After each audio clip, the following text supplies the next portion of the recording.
apa sih yang kita ya, data analisis kita itu gitu ya. Nanti juga ada mini studi case, namun sebelumnya ada gangguan di device laptop saya, nanti aku akan jelaskan deh. Nah, untuk bagian ke-6 kita akan ada podcast nih yang tadi udah dijelasin sama Mas Gustian sebelumnya. Kalau nanti bakal ada kuis di Kahoot ya. Dan untuk kalian yang beruntung akan mendapatkan beasiswa data skill mentorship di Rampung Analytics gitu ya. Oke, kita lanjut aja ke bagian pertama. Kita akan mengenal apa itu data science meliputi pengertian, metodologi, tools, dan juga kasus sederhana. Oke, pertama-tama aku mau nanya dulu dong ke teman-teman semua. Ini ada yang pernah tahu nggak sih data science itu apaan gitu? Open mic aja nggak apa-apa. Kita sambil nyantai aja di sini gitu ya. Ada nggak nih di antara teman-teman yang mungkin tahu atau apalah gitulah yang kepikiran aja terkait data science? Kayaknya awam deh Mas, kayaknya lo ya. Tapi ada yang mau sampaikan nih? Ada yang tahu? Mungkin mau jawab Kak? Oke. Ya silakan Mas. Silakan. Mungkin ini ilmu tentang belajar tentang data kali ya Kak? Iya, Mas boleh perkenalkan nih asal nama dan asal institusinya. Sekalian kenal-kenalan kita di sini. Ya, halo teman-teman, kenalin. Namaku Dani Yuda. Saya dari ini Kak, dari UGM. Dari Baik, UGM. Mas, terima kasih. Makasih. Terima kasih udah ikut dan menjawab ya Kak. Nah, di sini aku membahas teman-teman buat mengenal data science dari yang paling awal aja dulu lah, nggak usah begitu mendalam. Kita bisa mendefinisikan data science itu sebagai ilmu data gitu ya. Kita mempunyai ilmu untuk mengolah data dan nanti itu pun dia akan menghasilkan yang namanya insight. Insight ini biasa disebut sebagai informasi yang berguna. Nah, jadi intinya kayak gini ya. Kita memiliki keilmuan untuk mengolah data dan hasil olahan kita itu akan menghasilkan sebuah informasi yang berguna. Dan keilmuannya apa aja? Nanti keilmuannya akan aku bahas di slide selanjutnya gitu ya. Nah, kalau datanya nih aku bahas di sini aja. Kamu bisa ngebayangin data itu seperti dalam bentuk tabel ya. Baris dan juga kolom. Dan setiap barisnya itu merupakan sebuah observasi ya, bisa disebut seperti itu. Dan ya kayak gitu aja sih. Biasa bentuknya tuh biasa kayak bisa dari Excel, bisa dari CSV ataupun dari sumber data yang lain. Nah, dari sana data-data itu diolah dengan keilmuan tertentu sehingga menghasilkan sesuatu namanya insight atau informasi yang berguna ya. Nah, mungkin nanti akan ada yang nanya nih, informasi yang berguna ini bakal dikemanain gitu ya. Nah, informasi yang berguna ini akan diimplementasikan untuk decision making. Apa itu decision making? Decision making adalah pembuatan keputusan gitu ya, bisa disebut seperti itu. Nah, jadi data science itu sebenarnya ilmu mengolah data untuk menghasilkan sebuah decision making. Yang mana decision makingnya itu bisa diaplikasikan dalam 3 bidang contohnya ya. Yang aku di sini ya, entah itu dalam analisis data untuk decision making yang bertujuannya untuk menciptakan social impact, mungkin ini jatuhnya lebih ke non-profit gitu ya. Ataupun juga bisa menciptakan sebuah untuk membuat bisnis yang maju berkembang. Ini lebih ke organisasi profit gitu ya, kalau di industri pasti data science itu dipakai untuk membuat sebuah bisnis yang maju gitu ya. Atau juga bisa menjadi sebuah riset sendiri gitu. Misalnya lagi ada mau bikin project mengenal yang diinginkan gitu sama kita aja gitu, decision makingnya. Nah, kalau bisa aku ceritakan lebih lanjut, decision making contoh-contohnya gitu ya. Kalau misalnya di social impact kita bisa ya kayak misal kita bayangin nih jadi anggota BMKG gitu ya. Kita punya data-data cuaca yang udah lama ataupun udah lampau yang kita dokumentasikan data-datanya dalam bentuk tabel. Kita lalu membuat sebuah analisis data yang mana nanti dihasilkan misalnya gitu ya. Misalnya kita udah analisis nih, oh ternyata dapat kalau di sana tuh cuacanya semakin meningkat. Nah, tahu sendiri kan kalau cuacanya meningkat apa yang terjadi kayak global warming gitu ya. Nah, di sana bisa membuat sebuah keputusan bagaimana sih caranya kita supaya mengendalikan suhu gitu lah ya, social impact-nya. Contohnya kayak gitu. Nah, kalau yang di making grid business itu bisa dianalogikan kayak kita menjadi sebuah data scientist di industri gitu ya. Misalnya di fintech aja. Kita bikin suatu model analisis ataupun sebuah sistem cerdas yang mana sistem ini tuh bakal membantu proses bisnis supaya lebih efisien dan tentunya akan meningkatkan profit ya, intinya ke situ sih. Oh ya, buat yang baru gabung, aku mau kembali lagi aja deh ke slide sebelumnya karena ini cukup penting ya. Jadi aku mau jelaskan kalau ilmu data science ini adalah perpaduan dari ilmu ditambah data menghasilkan sebuah informasi yang berguna. Yang mana informasi yang berguna itu atau insight ya akan diimplementasikan dalam decision making. Yang mana decision makingnya ini bisa untuk social impact, making great business ataupun on research. Nah, untuk di bagian selanjutnya, oh ya tunggu aku cepetan gak sih ngejelasinnya? Takutnya ada yang nggak paham nih. Halo teman-teman, gimana nih? Nyantai aman, nggak kecepatan kok. Oke. Oke, jadi bisa kita simpulkan kalau data science ini adalah ilmu mengelola dan menganalisis data menjadi sebuah informasi yang berguna. Nah, informasi yang berguna ini nantinya akan menjadi acuan dalam solusi pengambilan keputusan berdasarkan masalah yang ada.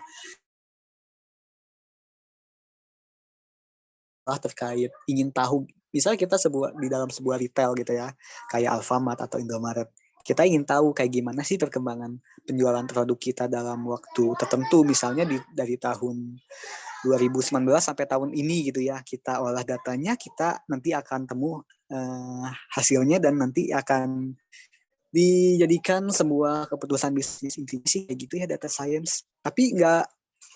Tapi bisa lebih dari itu sih, data science juga bisa diimplementasikan ke yang namanya sistem cerdas ya, seperti artificial intelligence, machine learning, deep learning, bahkan juga masuk ke IoT gitu ya. Atau contohnya itu deh yang kayak siapa tuh yang Elon Musk tuh, yang bikin Tesla. Nah itu juga salah satu penerapan data science sebenarnya, namun lebih fokus ke deep learning ya itu. Data-datanya berupa image, berupa video, dan itu kompleks banget sih. Aku lanjut ya. Di selanjutnya aku mau ngebahas metodologi atau alur proses yang biasa dilakuin di data analisis. Yang meliputi sebenarnya banyak sih ya metodologi lain seperti cross industry process seperti KPS PDM, TDSP, dan juga masih banyak lagi. Tapi yang akan aku jelaskan di sini yang simpelnya aja merupakan ada 6 ya di sini ya.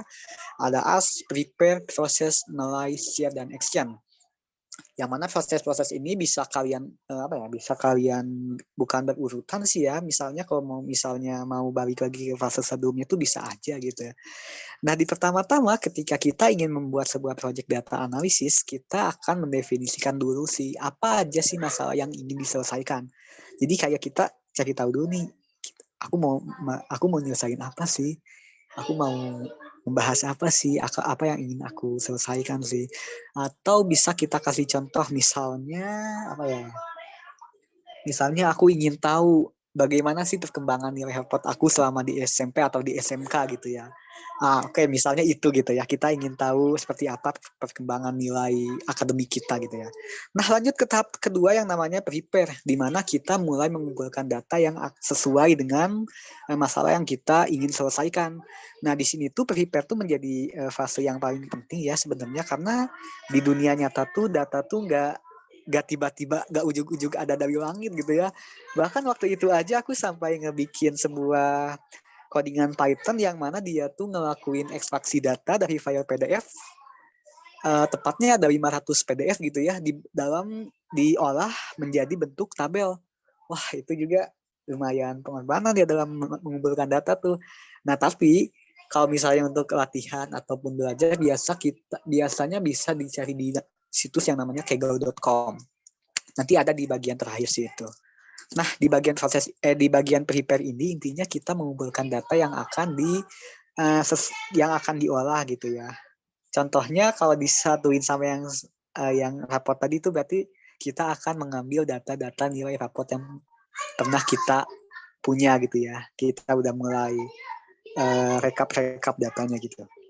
Nah, sekarang masuk ke tahap yang ketiga namanya proses, di mana kita akan mempersiapkan data Ya, datanya tadi udah siap gitu ya. Namun di data analisis atau data science itu, data yang muncul itu nggak selamanya bersih gitu ya. Maksudnya tuh kayak ada aja bagian data yang kayak nggak ngepas gitu lah, ini apaan sih maksudnya. Ada bagian nilai yang kosong lah, ada yang bagian data yang nggak sesuai, data yang gimana ya, pokoknya datanya itu kita di bagian proses ini itu untuk memastikan data yang kita udah punya itu siap untuk diolah gitu. Jadi kita nggak usah ngapa-ngapain lagi. Di sini biasa bisa melakukan fitur engineering ataupun apa ya, penambahan fitur-fitur data gitulah, nanti aku jelaskan lebih lanjut lagi. Nah, setelah datanya siap, kita akan masuk ke fase yang namanya analyze, yang mana di sini tuh menganalisis data ya.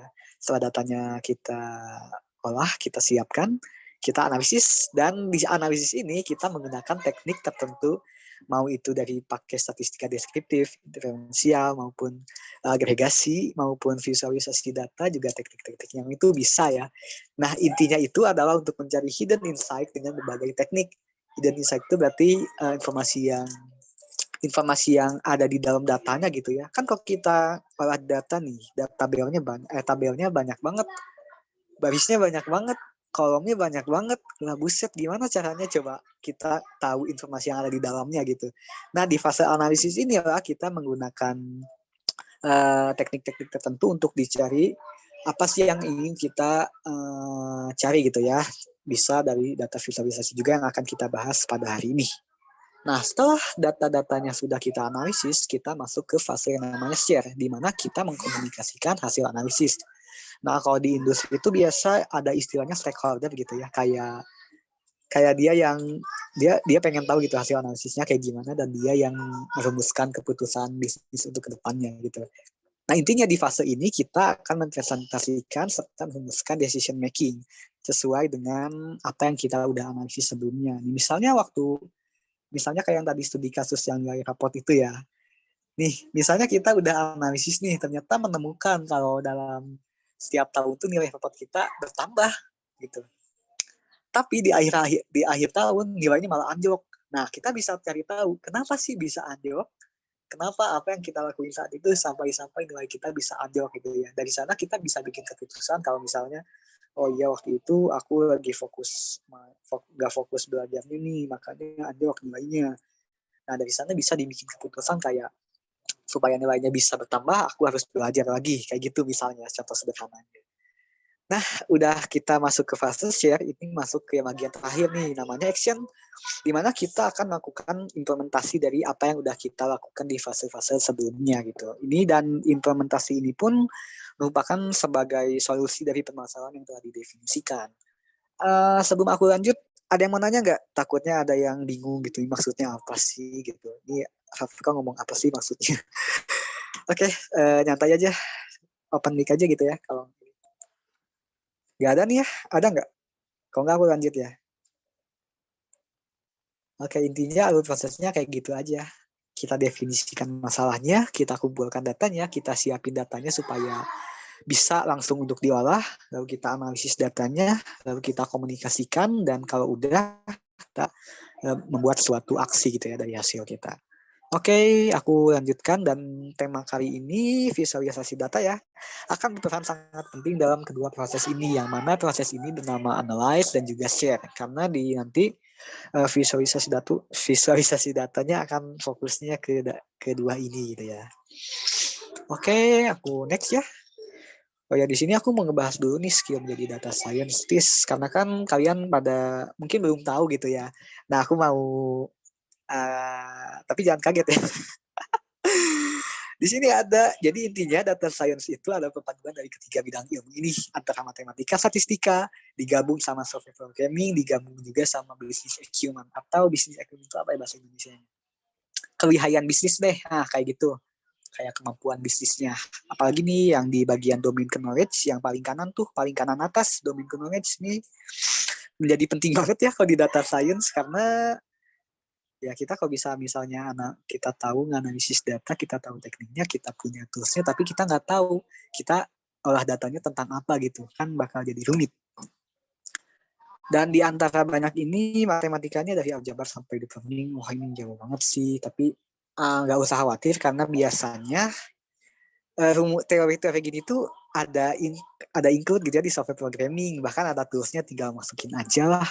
Misalnya di SPSS atau di MATLAB, di Python juga ada tuh pakai NumPy untuk menyelesaikan kayak gini. Khususnya yang machine learning dan deep learning itu di Python tuh ada yang namanya TensorFlow, yang mana dia tuh khusus untuk membuat sebuah model artificial intelligence, yang mana salah satu penerapan dari data science juga gitu ya. Oke, oh ya, aku mau nge-highlight ini sih yang domain knowledge. Domain knowledge itu bisa diibaratin kayak misalnya kita kerja di industri di fintech gitu ya, industri fintech. Kita sebagai data scientist di sana, kita mengolah data terkait fintech untuk dicari solusinya. Nah, karena kita ada di fintech dan datanya terkait fintech, maka kita juga harus tahu apa itu ilmu-ilmu yang ada di fintech. Fintech itu ya finansial teknologi. Kita harus tahu dulu istilah-istilah yang ada di sana, terminologi yang ada di sana, kayak gimana sih fintech tuh dan lain sebagainya. Dan domain knowledge ini menjadi ya penting banget sih.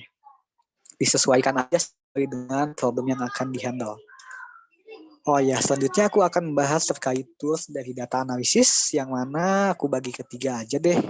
Di sana ada visualisasi data, ada pemrograman, ada juga softwarenya. Di mana di visualisasi data itu kita bisa pakai Excel, bisa pakai Google Data Studio, bisa juga pakai Tableau. Ini powerful banget sih buat bikin data visualisasi. Softwarenya juga lebih kebanyakan drag and drop ya, apalagi yang Tableau tuh itu powerful juga. Nah, untuk di sisi pemrogramannya bisa pakai Python, bisa pakai bahasa R, ataupun bisa pakai SQL untuk menarik data dari database ya, kalau misalnya berurusan dengan database. Tapi kalau tidak ya beda lagi sih ya. Juga ada di sini aku sebutin softwarenya. Kalau misalnya pakai Python bisa pakai Google Colab nih untuk semacam IDE gitu sih ya bisa disebut. Pokoknya tempat melakukan codingnya gitu ya. Bisa juga di Python Notebook ataupun di SPSS. Nih SPSS ini jatuhnya lebih ke tool statistika sih ya. Dan iya, data science itu sangat berkaitan juga sama statistika. Oke, aku next. Dan ini adalah akhir chapter 1. Kita akan masuk ke chapter berikutnya. Tapi kalau misalnya ada yang mau ditanyakan, yes, biarkan aku tahu apa yang mau ditanyakan. Open mic aja.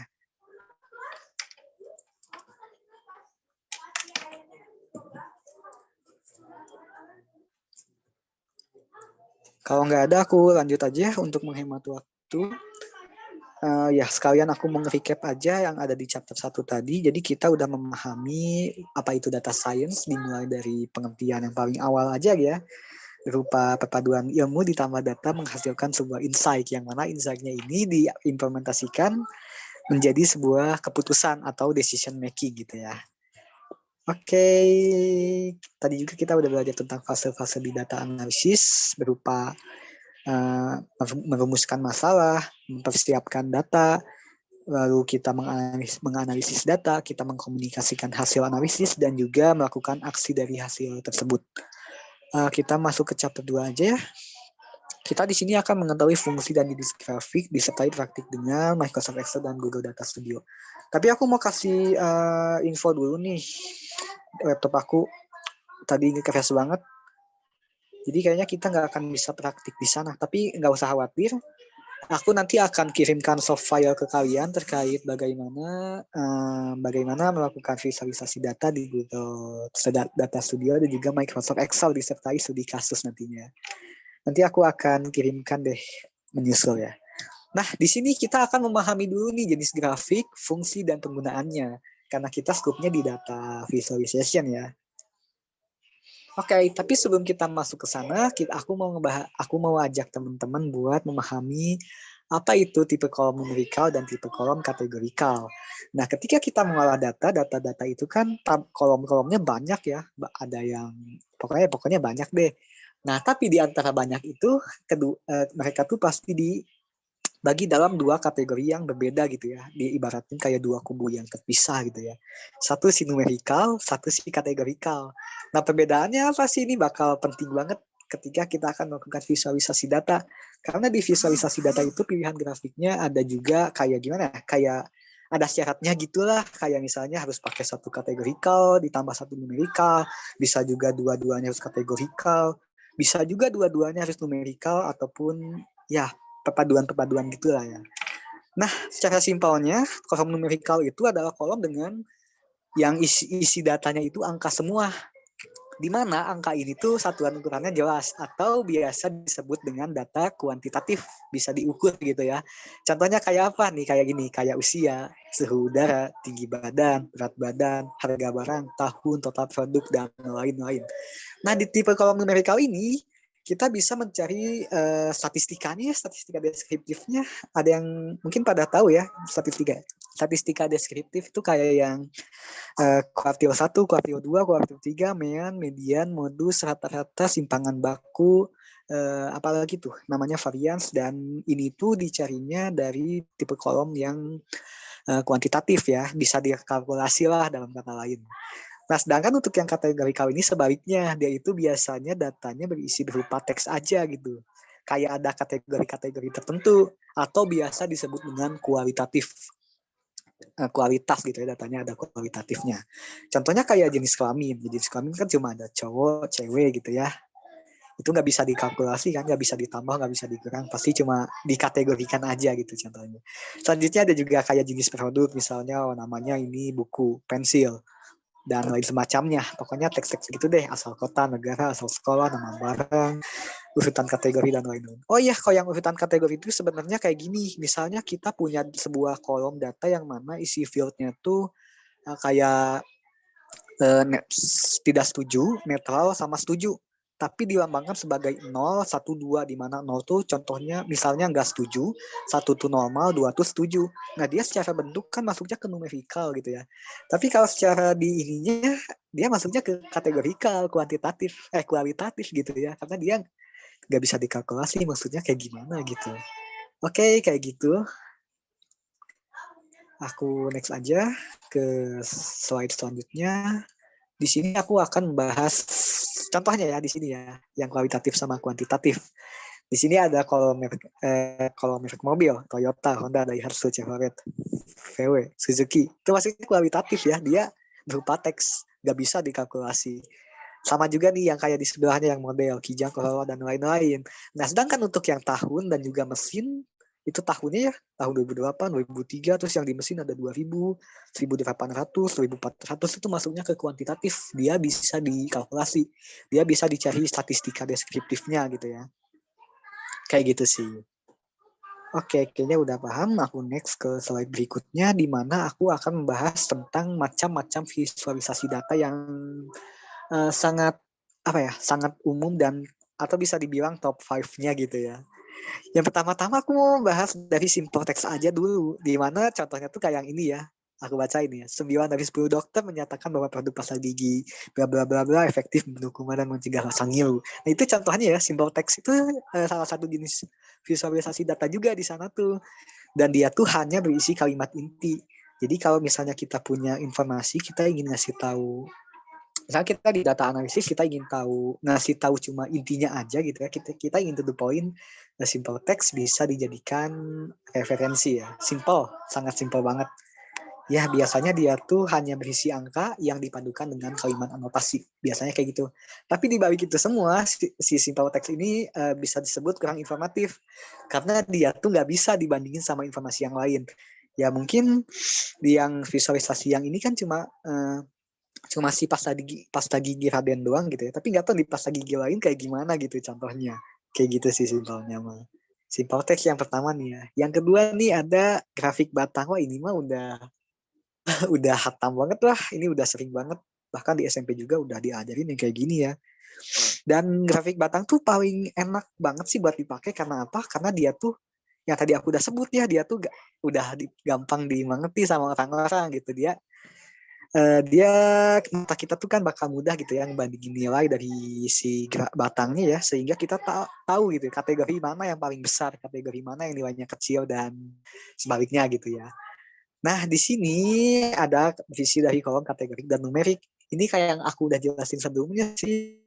Jadi gimana ya, di grafik batang ini biasanya ada dua sumbu, yang X atau Y-nya, yang salah satunya itu berupa kategorikal, kayak di sini ada hari ya, Senin, Selasa, Rabu, Kamis, Jumat, Sabtu, Minggu, dan juga satu sumbu lainnya berupa nilai numerikal, yang mana si nilai numerikal ini biasanya hasil dari suatu kalkulasi tertentu ataupun memang nilainya kayak gitu.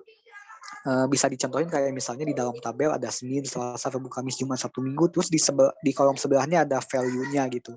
Ataupun juga bisa berdasarkan dari hasil kalkulasi dari banyak observasi. Ini masuknya ke scope yang Python ya sih ya Mas, yang statistika itu. Kalau di sini kita fokus ke visualisasi datanya aja dulu. Nah, tapi di grafik batang tuh ada salah satu kayak peringatan gitulah. Kita harus mastiin kalau si grafik batang tuh nilai awalnya tuh dari 0. Yang paling kanan, yang paling kiri nih dari 0. Karena dia startnya dari misalnya dari 50 gitu ya, kita akan buyar gitu. Perbandingannya akan buyar karena nggak sesuai aja gitu. Bayangin aja dipotong tengah-tengahnya tuh. Jadi kayak lebih bedanya kayak berkali-kali lipat padahal cuma sedikit gitu ya. Jadi pastikan aja si grafik batang tuh selalu dimulai dari 0 kayak bensin. Oke, next yang ketiga ada grafik lingkaran. Ini juga sama, sering banget kita jumpai. Di sini aku ambil contoh kayak rasio pengunjung coffee shop berdasarkan jumlah orang nih. Oh, ternyata di sana yang datangnya cuma sendirian tuh ada sekitar 28%. Terus yang datangnya 2 sampai 4 orang itu ada 47%. Terus yang datangnya 5 sampai 10 orang itu ada 17%, dan yang 11 orang lebih itu ada 8%. Nah, si grafik lingkaran ini sama aja sih sama grafik batang, cuma bedanya dia itu membandingkan persentasenya. Kalau si grafik batang mah kan aku balik lagi ya, grafik batang tuh kan cuma ngeliatin value-nya gitu ya, kayak ini ini 100, 200, 300. Nah, kalau di grafik lingkaran itu kita fokusnya ke persentase. Nah, sebenarnya bagus nggak sih pakai persentase?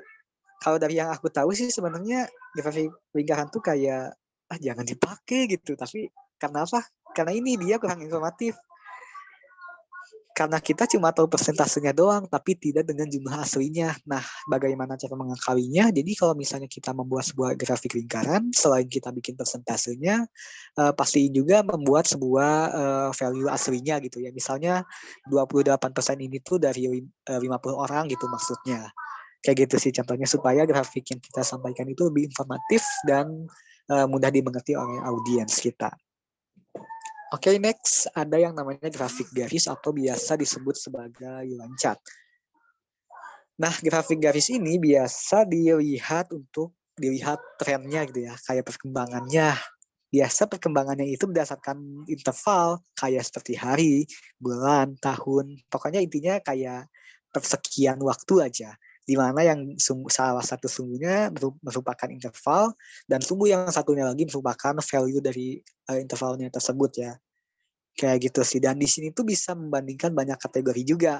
Ini kita bisa juga sih nambah garis baru untuk membandingkan dengan, kalau di datanya sih lebih ke coffee shop gitu ya. Misalnya kita bisa bandingkan sama coffee shop yang lain gitu. Kayak gitu sih grafik garis. Nah, untuk selanjutnya ada yang namanya scatter plot, atau kalau bahasa Indonesianya tuh grafik sebar gitu ya.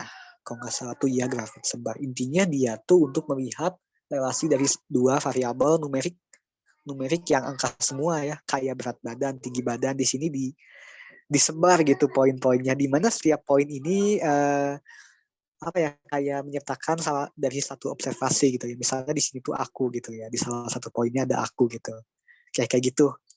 Nah, biasanya juga dia tuh digunakan di ranah saintifik untuk kayak uji linearitas, uji korelasi, ataupun hal-hal lainnya gitu ya. Kayak bikin linear regression ya, kalau nggak salah tuh.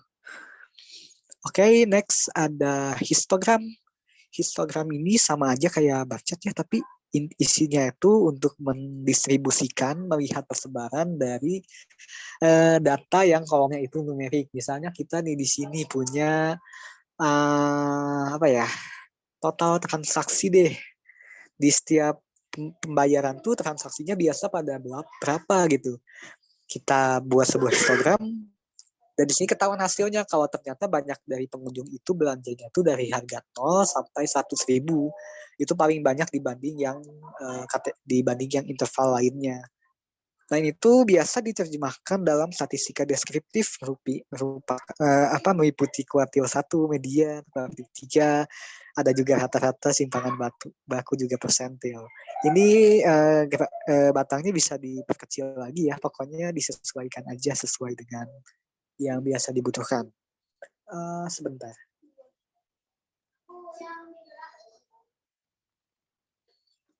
Oke. Di sini aku istilahnya kayak membuat sebuah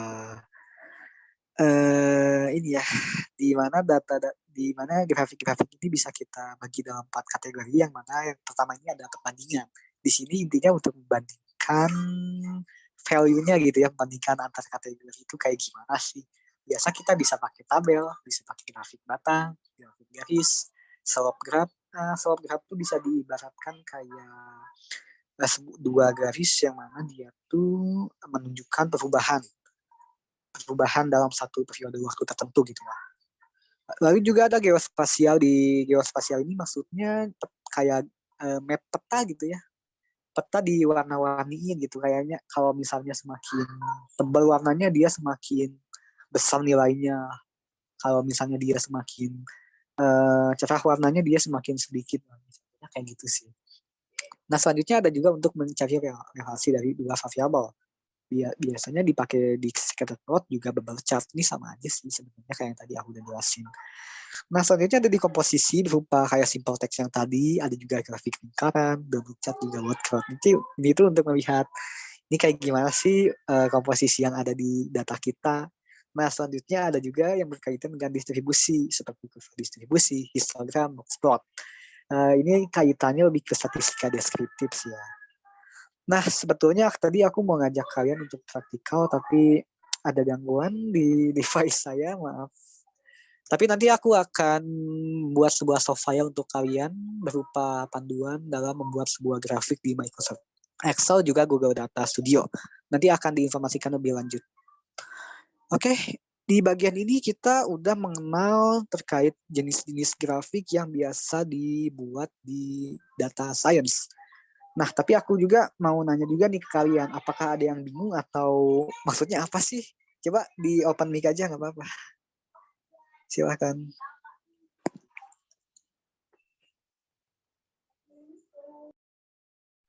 Kalau nggak ada, aku lanjut aja.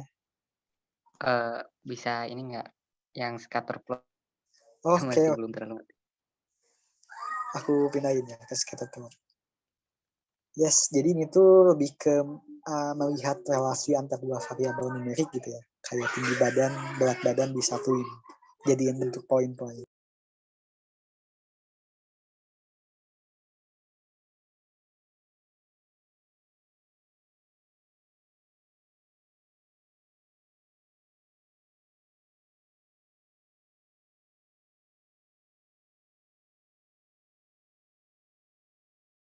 Oke, aku lanjut ya. Kita akan masuk ke bagian chapter ketiga, yang mana kita akan melakukan sebuah improvisasi grafik. Di sini aku udah masukin salah satu contoh grafiknya, jadi aku akan bantu jelaskan ke kalian ya. Nah, kita akan memahami atribut yang ada dalam sebuah grafik. Yang gambarnya di sini aku kopas dari Matplotlib ya, ini salah satu pusaka di Python.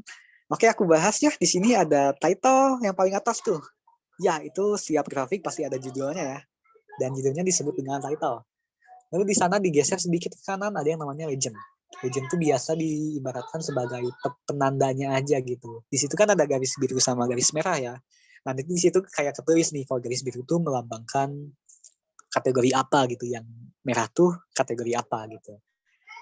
Oke, selanjutnya ada yang namanya y-axis label dan x-axis label. Y-axis label dan juga x-axis label. Nah, ini juga menjadi sebuah hal yang penting dibuat dalam grafik supaya memahami konteksnya gitu. Coba aja bikin kayak, aku balikin lagi ke visualisasi tadi ya. Kayak yang ini deh, nih, yang scatter plot. Coba yang berat badan sama tinggi badannya dihilangin. Gak ada gitu. Bingung kan? Atau yang title-nya juga diawasin gitu. Bingung, ini maksudnya apa grafiknya? Grafiknya bicara tentang apa gitu. Sehingga makanya kalau kita bikin visualisasi data, pembuatan si y-axis label dan x-axis label itu harus informatif sesuai dengan datanya. Nah, kalau untuk bagian anatomi yang lain kayaknya nggak begitu yang paling khusus itu yang ini aja sih, yang title, x-axis label, y-axis label, legend juga nanti ada yang namanya anotasi. Nanti akan aku jelaskan juga sih di selanjutnya. Oke, dan mari kita mikir dulu deh, kenapa kita nampilin datanya pakai grafik? Ada yang mau jawab nggak sih? Kenapa kita bikin data analisis, terus kita kenapa bikin dari grafik? Tadi aku udah sempat bahas juga sih ini. Mungkin kalian ada yang masih ingat? Coba panik aja. Grafik lebih mudah dipahami. Yes, benar. Karena kalau kita ngolah data itu kan datanya untuk tabel gitu. Tabelnya kan bisa aja banyak banget. Bisa kolomnya banyak, bisa barisnya banyak, bahkan biasanya data science itu si barisnya tuh bisa ribuan, bahkan puluhan ribu sih sebenarnya. Itu udah masuknya ke big data. Dan kalau kita olah tuh, bingung banget nih maksudnya apaan gitu. Nah makanya dengan data visualisasi, si data-data yang ribet itu tuh bakal dibentuk sedemikian rupa supaya kita tahu isi dari datanya itu kayak gimana gitu ya. Oke, kayak gitu sih ya. Oke, next. Ya, gimana cara nyampein informasinya, datanya dari tabel. Nah, kita bikinlah sebuah yang namanya grafik. Oke, nah tujuan grafik ini adalah untuk memberitahu informasi data kepada audiens atau orang yang kita tuju aja gitu ya. Dalam bentuk yang mudah diinterpretasi. Ini kata kuncinya itu mudah diinterpretasi gitu ya. Mudah dipahami lah. Nah, tapi pertanyaannya adalah gimana caranya kita mastiin kalau grafik yang kita buat itu gampang dipahami? Grafik yang kita buat ini sukses menyampaikan informasi sesuai yang ingin kita berikan. Nah, karena di data analis tuh istilahnya gini sih, kita bikin grafik itu untuk memberitahu audiens terkait apa sih yang mereka harus ketahui dan atau apa yang harus mereka lakukan. Kayak gitu sih, kita harus memastikan kalau grafik yang kita buat itu sukses menyampaikan hal-hal yang ingin kita sampaikan gitu. Kayak gitu ya. Dan kita akan pelajari mulai improvisasi grafik. Tapi aku mau balik lagi nih ke yang grafik sebelumnya yang masih kosong, yang masih biasa aja. Ini kan cuma ada title, cuma ada label-labelnya sama grafiknya gitu ya. Kayak ya udah kayak gitu aja lah. Kayak kita ngelihatnya tuh ternyata transaksinya tuh dari 0 sampai 100.000 paling banyak gitu. Terus yang di sini ternyata tinggi badan sama berat badan lumayan ngaruh juga ya. Kalau berat badannya makin ke kanan, tinggi badannya juga makin ke atas gitu ya. Nah, terus kalau yang di sini cuma bisa ngomong jadi tren perkembangannya tuh kayak gini gitu ya. Turun di bulan Maret terus naik, turun lagi, turun lagi. Sampai di bulan Desember naik. Kayak gitu. Nah, cuma kayak gitu aja gitu. Kita cuma audiens yang bacanya itu cuma dia taunya ya udah, mungkin kayak gini aja gitu ya maksudnya.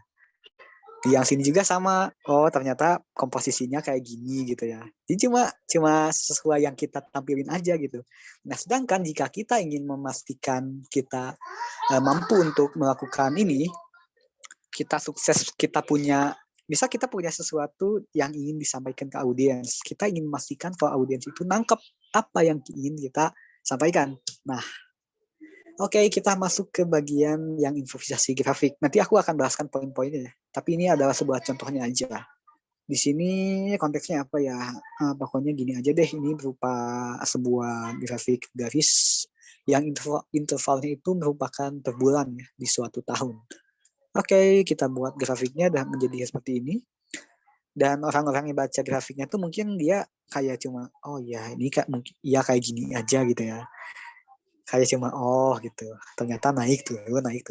Nah, di sini kita udah mulai melakukan sebuah teknik yang namanya pre-attentive attribute, di mana kita fokus audiens untuk melihat yang bagian yang outstanding aja.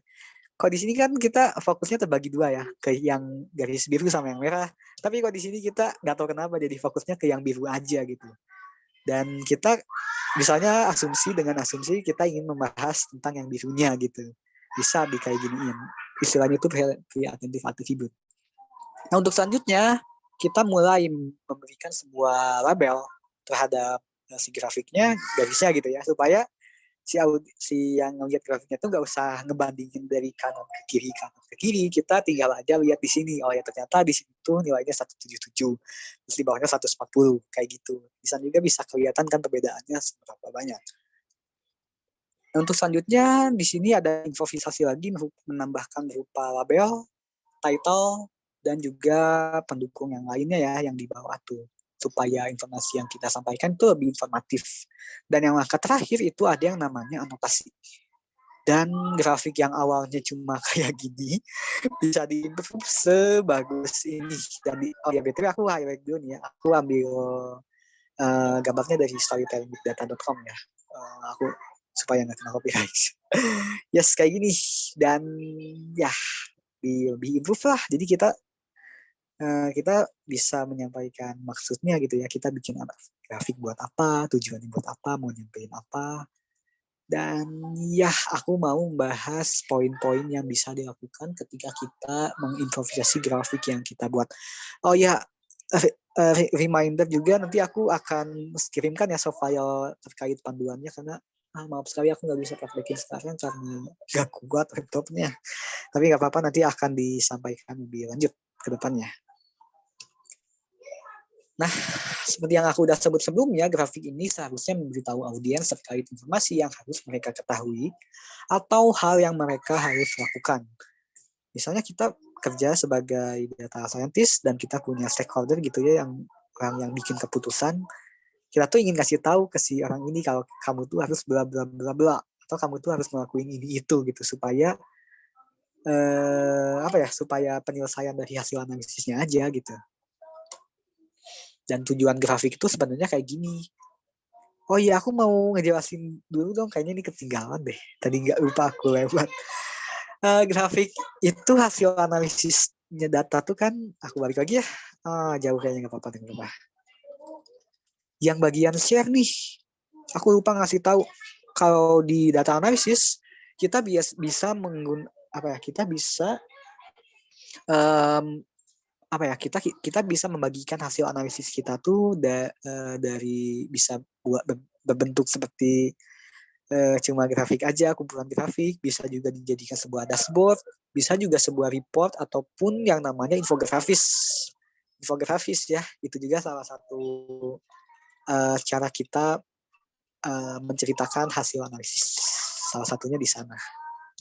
Oke, kita lanjut lagi ke yang selanjutnya.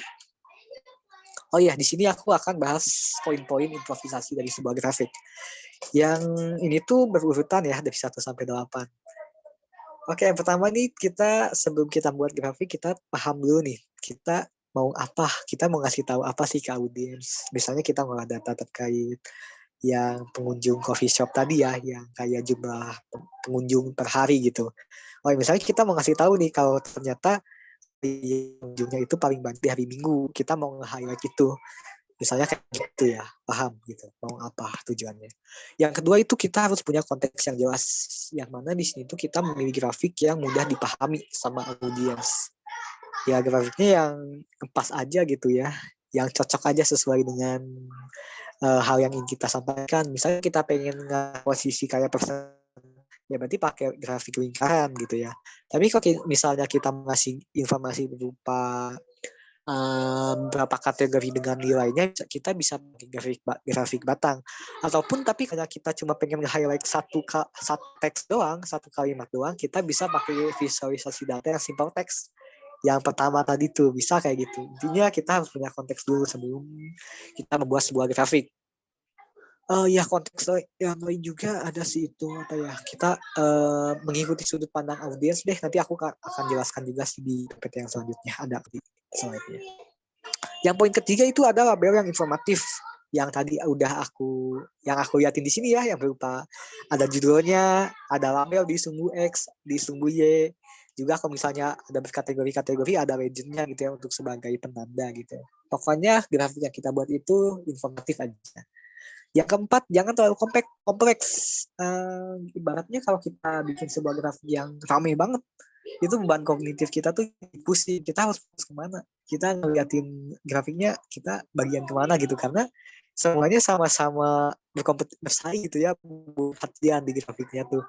Nah, kita bisa pakai teknik yang kayak tadi ya, yang kayak ini, di mana kita kan ingin meng-highlight di yang biru ya, makanya di yang komponen lainnya itu warnanya dibedakan gitu. Karena kita fokusnya ke yang biru gitu, sebagai contoh. Poin yang kelima itu adalah judul yang explainable.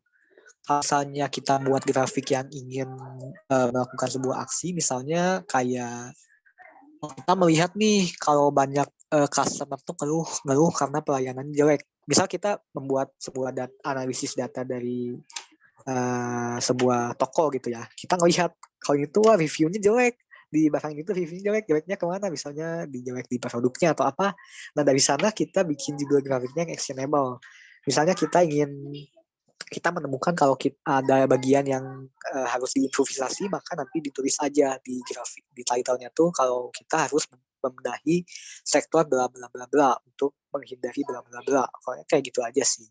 Judul yang memaksa untuk melakukan sesuatu. Oh ya, nanti juga aku akan mencontohkan juga sih, nanti ada proyek yang pernah aku selesaikan. Yang poin ke-6 itu ada yang namanya creative attribute yang aku udah jelasin tadi sih, yang bagian grafik yang ingin ditekankan, yang kayak tadi itu yang biru ini, yang kayak ini. Itu namanya creative attribute. Jadi kita fokusnya mau kemana gitu. Kita ingin ngasih audiens fokus. Kita kayak ngasih panduan gitu buat fokusnya kemana gitu. Nah yang ketujuh ini ada anotasi teks tambahan untuk memperjelas isi grafik. Anotasi itu ya ini tuh yang to employee quit in May, ini keep up with follow. Kayak gitu, ini untuk menambah kayak deskripsi aja gitu, supaya audiens juga lebih memahami apa yang ingin kita sampaikan di data science gitu. Dan terakhir adalah keep it current. Jadi kita pastiin tuh grafik yang kita buat itu nggak begitu simple, tapi nggak kompleks juga gitu. Jadi tengah-tengahnya aja lah. Tapi yang paling penting itu adalah kita memenuhi keinginan kita gitu. Kita buat grafik untuk apa dan ya semacamnya lah. Dan ini adalah akhir chapter 3 di mana kita mengimprovisasi grafik menggunakan poin-poin yang aku udah jelaskan, dan kita akan masuk ke chapter yang keempat. Tapi sebelum kita masuk ke sana, aku mau tanya-tanya dulu nih peserta yang hadir ada di sini. Aku sapa ya. Ada siapa nih?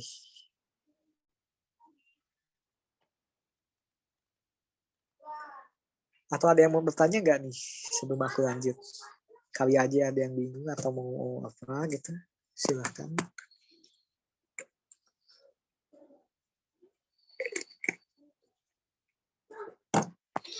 Nggak ada ya, aku lanjut aja. Di chapter keempat, aku mau ngebahas, oh ya, tunggu. Aku mau nge-recap dulu deh yang tadi udah kita jelasin. Di chapter 1 kita udah memahami apa itu data science ya. Meliputi pengertian, tujuan, metodologinya, alurnya, toolsnya, skillsnya, dan lain semacamnya. Nah di chapter kedua kita udah memahami jenis-jenis grafik yang sering banget digunakan. Dan di chapter ketiga kita udah memahami bagaimana caranya mengimprovisasi grafik. Nanti aku liatin salah satu contohnya deh. Nanti ada di bagian chapter ke-5 ya kalau nggak salah tuh. Oke, kita masuk ke chapter yang keempat di mana kita akan melakukan teknik presentasi dari hasil data analisis kita. Nah, di sini aku akan mengajak teman-teman semua buat mempelajari cara bercerita dengan data untuk merekomendasikan solusi dari permasalahan yang kita selesaikan. Ini kaitannya sama yang as tadi, yang fase pertama ya. Yang apa itu yang namanya merumuskan masalah gitu. Oke, ini adalah alur yang tadi ya. Aku mau ceritain ulang lagi itu ya contohnya. Oke, aku ceritain ulang lagi aja ya yang kayak tadi yang di chapter 1. Bayangkan kita itu sebagai siswa sekolah gitu ya. Kita punya masalah kalau kita itu ingin melihat bagaimana sih perkembangan nilai raport kita dari SD, SMP sampai SMA gitu ya, atau SMK. Nah, kita ingin tahu apakah perkembangan akademik kita semakin meningkat atau menurun atau stagnan, biasa-biasa aja gitu ya, nggak nambah-nambah. Nah, dari sana kita udah masuk ke yang namanya fase AS, di mana kita mendefinisikan apa yang ingin kita selesaikan dan juga masalah yang kita ada gitu ya. Tapi ini kalau di industri itu lain lagi sih ceritanya. Nanti adalah di bagian ke chapter ke-5. Nah, di bagian prepare-nya tadi kita ngumpulin datanya ya, data nilai raport kita dari SD, SMP, SMA buat dikumpulin nih. Oh, kita ceritanya, oh ini udah kekumpul datanya nih. Terus data-data yang itu kita proses, kita pastiin kalau data yang kita masukin ini udah benar, kalau data yang kita punya ini udah sesuai, dan data yang kita punya ini udah siap untuk dianalisis. Dan setelah itu ya kita tinggal analisis saja menggunakan beberapa teknik tertentu, seperti agregasi. Tapi ini di luar scope dari VTD kali ini sih ya, agregasi itu. Statistika deskriptif, inferensial, dan lain-lain lah. Dan salah satunya dari visualisasi data ya, dengan menggunakan grafik-grafik nanti kita udah ceritakan. Nah, terus anggaplah kita asumsi kalau kita udah menemukan hidden insight-nya. Kita tahu nih informasi yang berguna tuh di sana apa. Ternyata kita memahami kalau nilai raport kita itu cenderung naik dibanding tahun sebelumnya. Tapi di SMP turun misalnya gitu, contohnya gitu ya. Contohnya kayak gitu. Kita nanti udah masuk ke fase yang siap tuh, yang mengkomunikasikan hasil analisis kalau perkembangan nilai raport kita tuh naik, turun, naik, dan semacamnya kayak gitu. Nah, nanti kita akan masuk ke fase terakhir yang namanya action.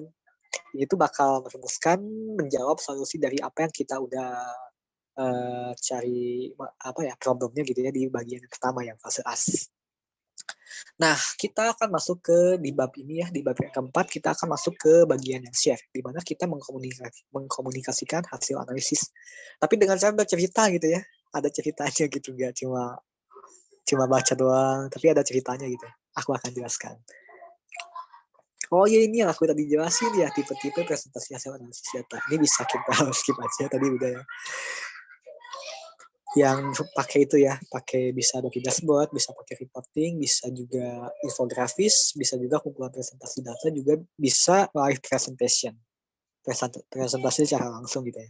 Nah, apapun caranya, tujuannya itu adalah memastikan audiens atau stakeholder-nya mengerti apa yang ingin kita sampaikan. Oh ya, tapi sebelum aku lanjut, aku kayaknya belum pernah ngebahas tentang stakeholder ya. Jadi kayak gini, kalau di industri itu ada yang namanya stakeholder, yang mana dia itu sebentar. Aku buka. Aku sekalian ngebahas soal data tim deh. Sorry. Aku benar. Oke. Aku belum membahas ini kayaknya. Nah, sebenarnya di data science itu kerjanya sebagai tim ya, nggak individu. Di mana biasanya ada 5 orang di tim data tuh. Yang pertama ini ada business analyst. Dia itu biasanya sebagai konsultan bisnis ya, untuk membuat sebuah solusi atau strategi dari yang ingin diselesaikan. Nah, selanjutnya juga ada data analis. Data analis sama data scientist itu sebenarnya sama aja sih. Tapi yang membedainnya tuh, kalau data analis itu cuma bikin analisis, bikin report, bikin insight, bikin presentasi juga ya, untuk membuat sebuah keputusan. Nah, tapi kalau data scientist lebih dari itu, di mana dia nih kadang-kadang menyelesaikan masalahnya itu menggunakan sistem cerdas ya, seperti artificial intelligence, machine learning, deep learning. Intinya yang datanya tuh bahkan lebih banyak, atau bahkan dari mulai prepare data tuh dia udah gila-gilaan banget lah, pokoknya lebih beranjak dari data analis. Nah, selanjutnya ada juga yang namanya data engineer. Dia ini yang mendesain sebuah data arsitektur dan juga data warehousing gitu ya. Bisa juga disebut sebagai orang yang memastikan datanya ada untuk diolah gitu ya. Karena kan datanya gak ujug-ujug ada gitu ya kalau di asal itu ya, kalau di industri. Harus dicari dulu dari berbagai sumber. Sumbernya tuh beragam ya. Pokoknya bisa juga dari sebuah website. Kalau website itu nanti istilahnya scraping, web scraping ada lagi. Tapi itu di luar scope kita hari ini sih ya. Oke, dan next aja. Next kita ke next slide. Oh ya, aku sini dulu. Karena kita ingin memastikan audiens mengerti apa yang kita sampaikan, kita ingin dia tuh tahu gitu ya, informasi yang kita temui itu apa. Kita juga ingin merekomendasikan hasil aksi gitu ya. Tapi kan nggak selalu kita merekomendasiin A tuh si orang itu mau ngelakuin A. Kan nggak juga ya, karena pasti ada penolakan juga. Nah, maka dari itu, berceritalah sesuai dengan sudut pandang atau hal yang dibutuhkan oleh audiens atau stakeholder, alias fokus pada kebutuhan audiens. Dalam contoh misalnya kita membuat Tunggu aku pikirin dulu. Misalnya dalam kasus barang diskon gitu ya, bisa nih ya barang diskon. Nah, kalau kita target audiensnya adalah pembeli, kita bayangin aja jadi pembeli. Apa sih yang pengen dari pembeli? Oh, ternyata pembeli itu pengennya potongan harga, diskon, ataupun hal semacamnya. Kayak, oh ya aku pengen nih dapat diskon lah pokoknya kayak gitu. Nah, tapi kalau misalnya sudut pandangnya sebagai pemilik bisnisnya, oh pengen juga yang apa-apa lah kasih diskon asalkan sesuai dengan goals-nya gitu. Pengen dapat pendapatan sekian. Nah, kayak gitu. Nah, kita kalau di data analisis tuh kalau mau bercerita itu disesuaikan aja dengan sudut pandang audiensnya. Karena kebutuhan masing-masing audiens kan beda gitu ya. Si kalau ini mah pengen ini pengen itu, dan ya kayak gitulah. Dan it's time for storytelling with data. Ya, kayaknya kita belajar juga nih dari cerita-cerita rakyat yang ada gitu ya. Bisa diinget lah Marlin Kundang kayak gimana ceritanya, Sang Kuning kayak gimana ceritanya, Utu Kasang kayak gimana ceritanya, itu monyetnya good looking sih ya. Monyetnya good looking kan. Dan di sana tuh selalu aja ada kesamaan baik dari alur ataupun amanat gitu ya. Dan kenapa kita bisa sih suka cerita yang kayak gitu waktu dulu gitu ya. Dan tanpa kita sadari di sana tuh ada yang namanya tensi. Aku lanjut ke slide selanjutnya ya. Di mana dalam cerita itu ada perkenalannya, lalu ada muncul konflik, ada juga puncaknya nih. Puncak konflik itu pasti gregetan banget lah kalau bacanya tuh. Dan selanjutnya tensinya udah menurun tuh, udah mulai reda dan akhirnya diselesaikan dalam penyelesaian ending. Nah, dalam visualisasi data juga kita bisa melakukan hal yang serupa. Kita kayak ada bumbu-bumbu tensinya gitulah, apa kita mau ceritain apa gitu dalam sana tuh. Yes, biasa disebut sebagai narrative flow. Tapi ini nggak wajib juga sih, cuma bisa aja kayak gini. Di mana bagian-bagian itu ada plot, ada rising action, ada klimaks, ada falling action, juga ending. Nah, yang di plot ini kita memahami dulu konteks dan informasi awal. Ya, misalnya kita yang studi kasus yang rapor tadi ya. Oke. Gimana ya? Konteks yang tadi itu kan ya kita ingin mengetahui seperti apa sih perkembangan nilai kita dari kecil, dari SD, SMP hingga SMA. Lalu kita di sana masuk ke poin kedua nih. Kita kasih cerita kalau ternyata perkembangan nilai aku tuh bagus ya, semakin tahun itu semakin bagus. Tapi ada saat di mana nilai kita itu turun dan rankingnya tuh misalnya turun gitu ya, jadi jelek dibanding sebelumnya. Nah, masuk ke yang klimaks nih, dan ternyata nilai kita turun jauh banget sampai ini tuh menjadi titik terendah dalam sejarah nilai yang pernah didapat gitu ya. Dan di sana udah masuk ke puncaknya gitu ya. Selanjutnya ada falling action-nya, dimana tensinya udah mulai menurun, tapi setelah berselang beberapa interval waktu kemudian nilainya berhasil naik lagi, dan endingnya juga bisa masuk langsung ke call to action gitu ya. Kayak misalnya kita bikin kalimat call to action supaya nilainya semakin bagus, maka ini belajarnya tuh harus ditingkatkan lagi kayak gitu contoh dalam studi kasus yang awal gitu ya. Yes, kayak gitu sih lah intinya.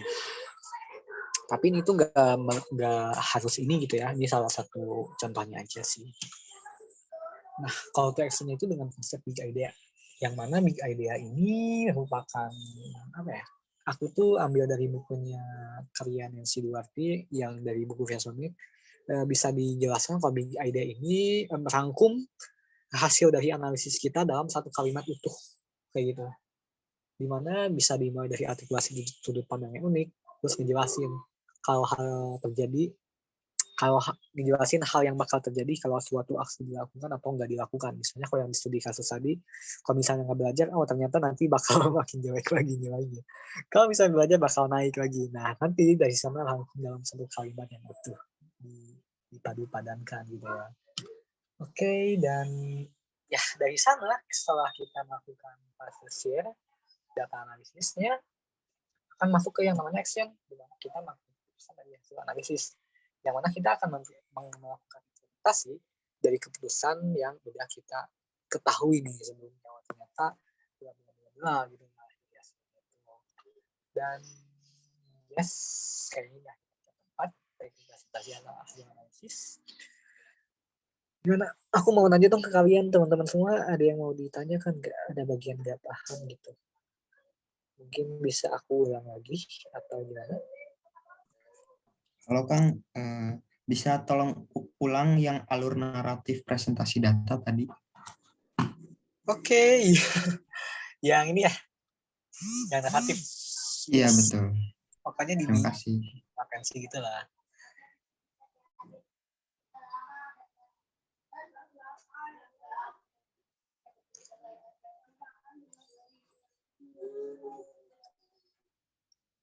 Di yang bagian chapter selanjutnya aku mau ngebahas salah satu contoh studi kasus, tapi ya aku ada kendala di device yang bisa crash parah tuh kalau aku bikin itunya nggak kuat. Tapi aku akan ada opsi lain sih, jadi tenang aja.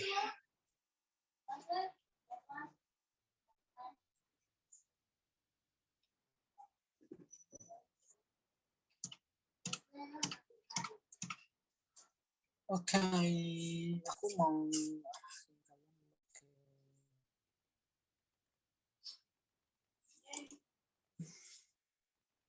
apa sih?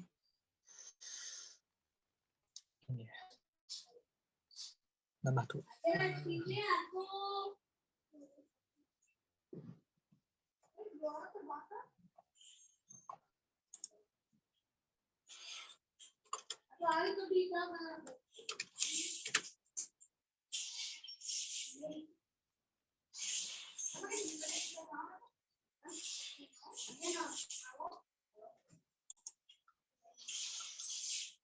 Tunggu, aku mau balikin ke slide sebelumnya. Oke. Gini sih.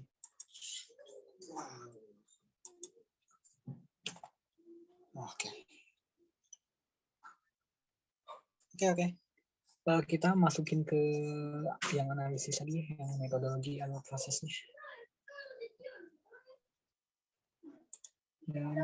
Nah, iya yang ini. Oke, yang as prepare, proses, analyze, share, dan action. Oke, kita lanjut ke yang di sini aku mau nge-brief awalnya dulu ya. Kalau gitu datanya merupakan sebuah toko retail, Circle K ya, yang ada di. Aku nemu datanya di Kaggle dulu. Nah, tapi di sini kita bisa membuat sebuah perumusan masalah kalau kita ini ingin melihat apa sih yang terjadi di Circle K dalam kuartal 3 di tahun 2020. Kayak gini sih. Kayak gitu aja lah ya, untuk melihat apa aja yang terjadi di sana gitu ya. Nah, itu aja deh yang merumuskan masalahnya. Nah, terus kita masuk ke fase yang yang kedua tuh ada prepare ya. Ini karena datanya udah ada ya. Kalau sebenarnya datanya dari situs kaggle.com. Tapi aku lanjut aja. Di sini pakai Python sih sebetulnya, tapi nggak apa-apa sama aja. Aku nggak akan bahas semua codingannya karena bakal kepanjangan, tapi aku bakal bahas highlight-nya aja gitu ya. Di bagian prepare aku tentu melot datanya ya. Pokoknya ya kita mempersiapkan datanya.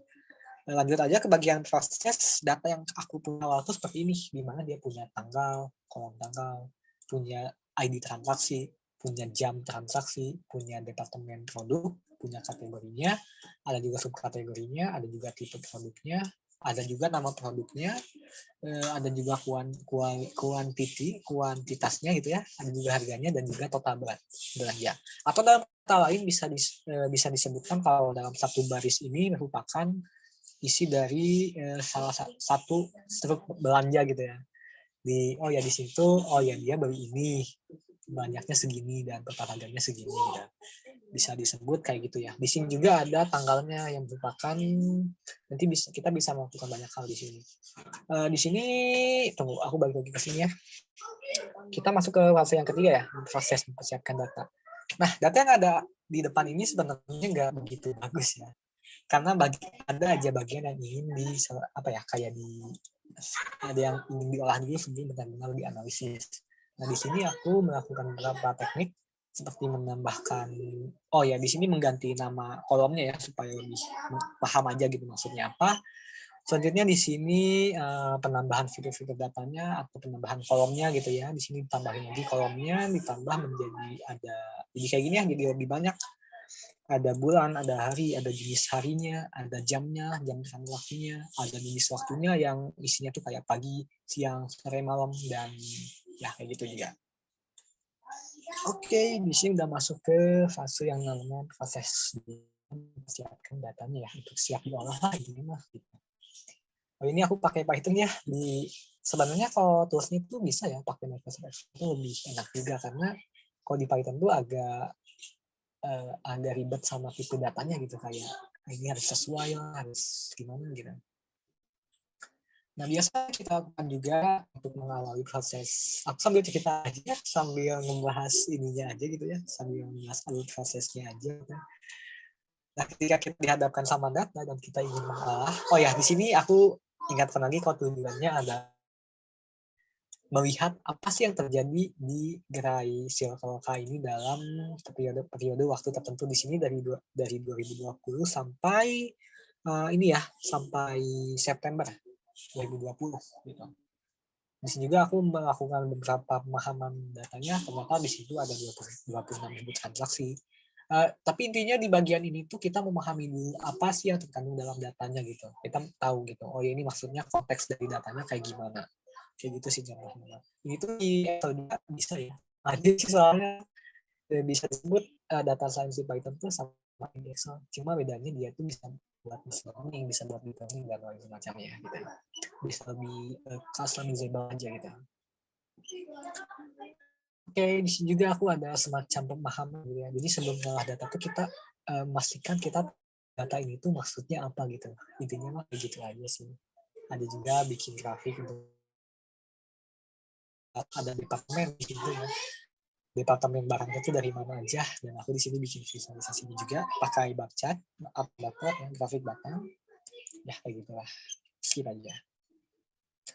Nah di sini kan ini kaitan dengan data produk, aku juga ingin tahu, ini di sini itu produk yang ada sampelnya itu apa aja gitu dari setiap departemen. Di sini aku tahu kalau di bagian itu ternyata oh ini tuh ada electronic voucher gitu ya, pulsa lah, voucher pulsa gitu sama kuota di departemen telepon. Terus ada juga di bagian yang lain. Contohnya yang di rokok, di bagian rokok ini ada sampelnya. Di Surya, contohnya gitu ya, contoh produk sampelnya. Ya itu Alfamart ya sama aja. Dianggapnya kayak gitu aja lah, berkaitan penjualan dari sebuah retail. Nah di sini, ini masuk ya? Oh ya masuk. Tunggu. Kayaknya mati deh. Oh ya, agak connecting, tunggu sebentar. Sinyalnya agak jelek nih.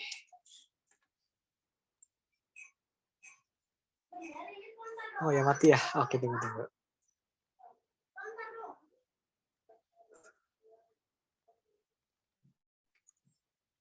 Connecting ya. Oke.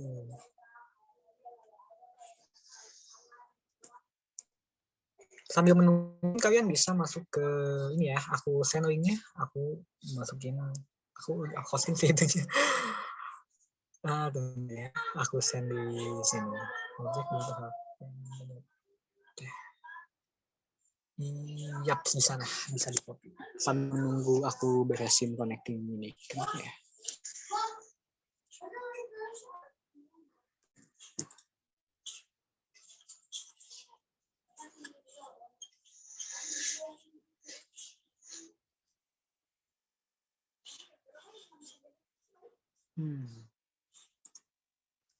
Malah keluar dong. Tunggu ya, aku mau login lagi.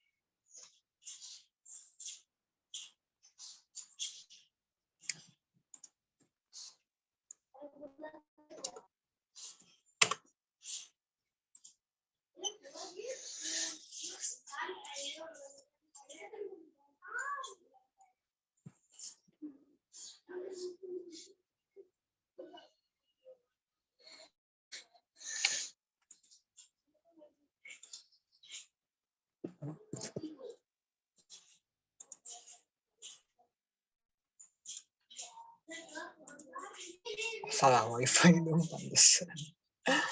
Oh, iya. Ya, sementara itu aku tampilkan di window aja ya. Nanti aku akan kembali lagi. Aku mau login ulang.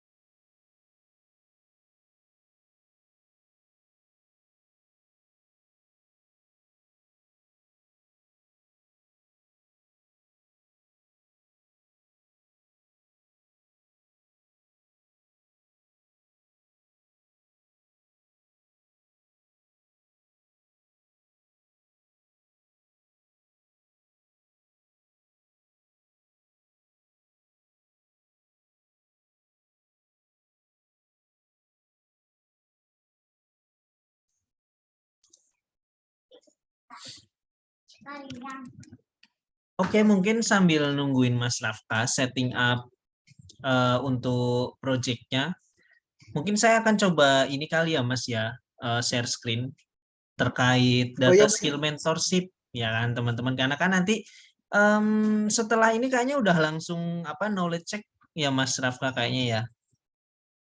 iya nih. Udah Oke. bahas ini langsung.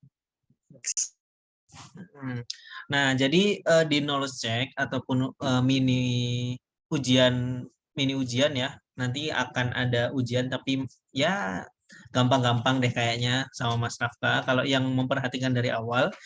Nah, nanti kan akan diambil poin yang paling tinggi untuk mendapatkan voucher data skill mentorship. Nah, sekarang pertanyaannya apa sih data skill mentorship? Akan saya uraikan di sini ya sebentar.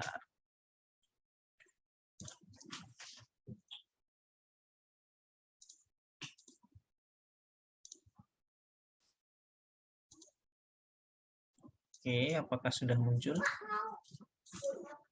Udah ya. Udah muncul nih teman-teman?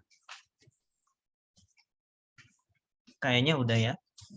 Jadi mungkin kemarin teman-teman pas waktu mendaftar itu sudah ada guidebook ya, Virtual Training Day. Jadi apa sih, kita mulai ya dari Virtual Training Day itu apa. Jadi ini merupakan program kami untuk meningkatkan skill dan pengetahuan di bidang khususnya data ya teman-teman. Jadi ini sifatnya tuh pembelajaran yang singkat atau bahasa kerennya itu adalah short course. Tentunya nggak hanya paham data juga, tapi teman-teman di sini mendapatkan sesi after course ya seperti data coaching ataupun career preparation secara gratis. Jadi nanti kalau teman-teman tertarik dengan data visualisasi bisa kontak sama Mas Rafka. Kayaknya tadi di awal udah ada Instagram sama kontak kali Mas, atau mungkin nanti di akhir sesi coba dicantumkan untuk akunnya yang bisa dihubungi, atau bisa DM kita juga di @rampunganalitik. Nah, kemudian metode belajarnya gimana sih untuk VTD ini? Jadi sifatnya online ya, live stream class. Maksimal 3 jam nih secara intensif. Jadi kayak hari ini kita tuh akan belajar mengenai data visualisasi maksimal selama 3 jam gitu ya. Nah, kemudian dengan adanya VTD ini kita akan ada study case project dan ada knowledge check. Kalau yang untuk kali ini kita tipenya knowledge check. Nah, benefitnya itu ada 4 poin ya yang kami unggulkan, yaitu biaya yang lebih terjangkau. Mulai dari 49 sampai 129. Memang ini harga awal, tapi teman-teman kemarin itu dapat promo khusus dari kita. Kemudian lebih cepat juga, selama 3 jam bisa tahu ilmu mengenai data visualisasi, dan nanti untuk topik-topik selanjutnya kita akan terus update di IG kita. Kemudian kurikulumnya terupdate juga sama tutor yang berpengalaman kayak Mas Rafka ini.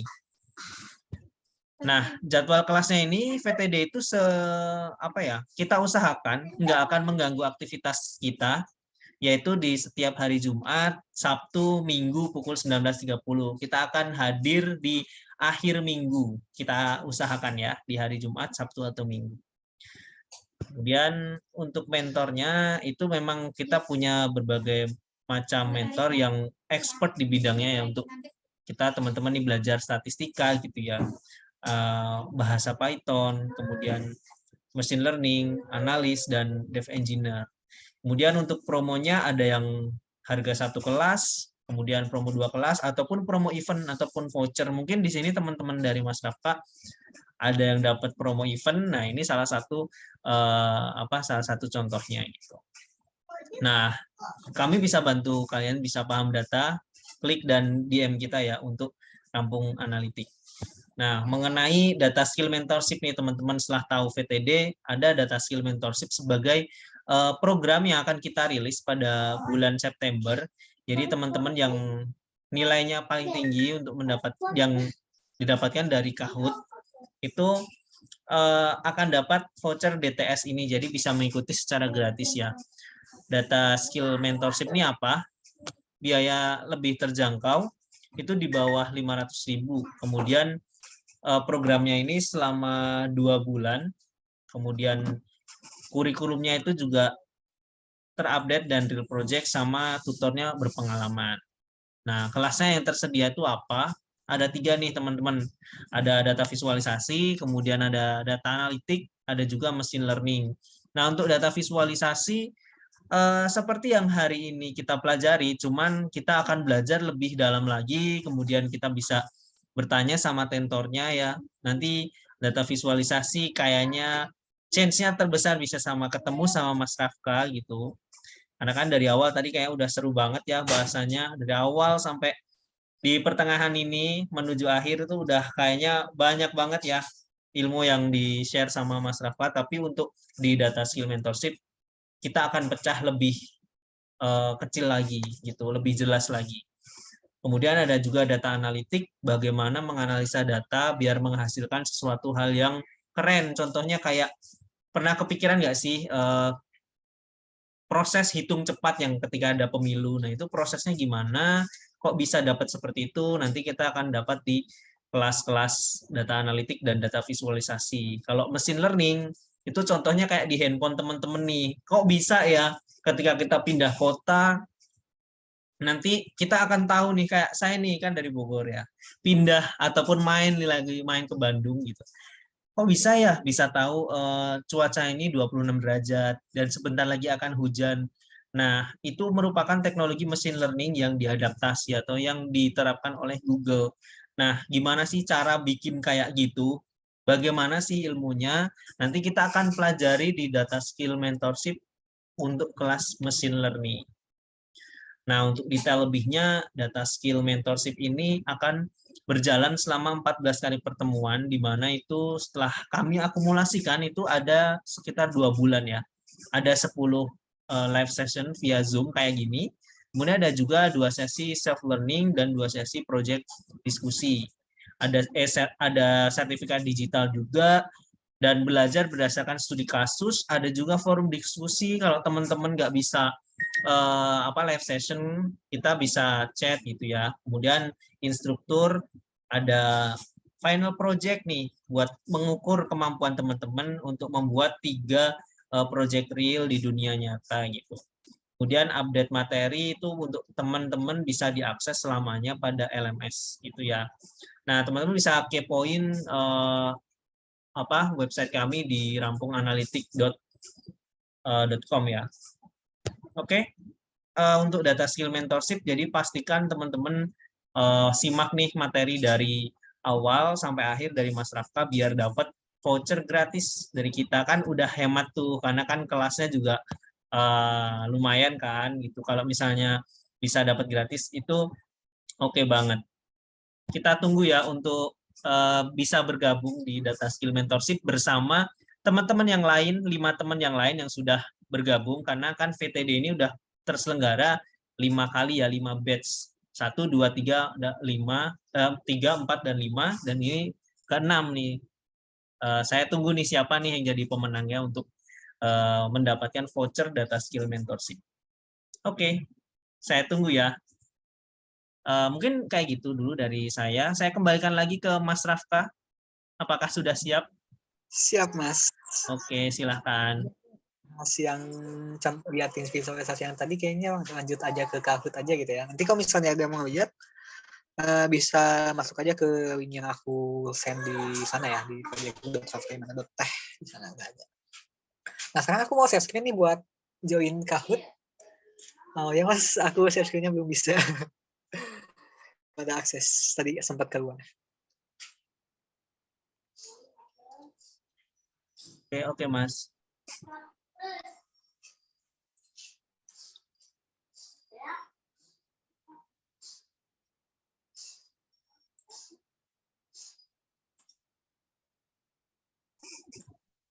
Mas Rafka ini yang mau share screen atau saya? Yang Rafkai mana Putvasi yang nggak ada speakernya.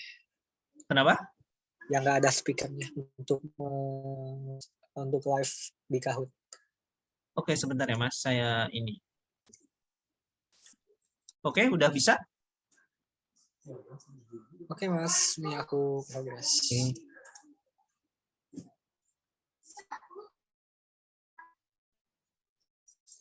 Mas.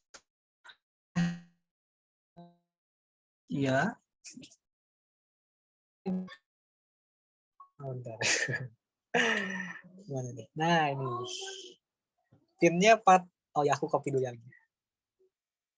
Aku send di chat ya. Mana nih? Oh iya. Jadi ini udah langsung Kahoot ya, ternyata Mas Rafka. Yang tadi kayaknya udah selesai pembahasannya atau seperti apa nih? Atau ada dari teman-teman sembari login masuk ke Kahoot yang di-share sama Mas Rafka, itu mungkin dari teman-teman ada pertanyaan dulu?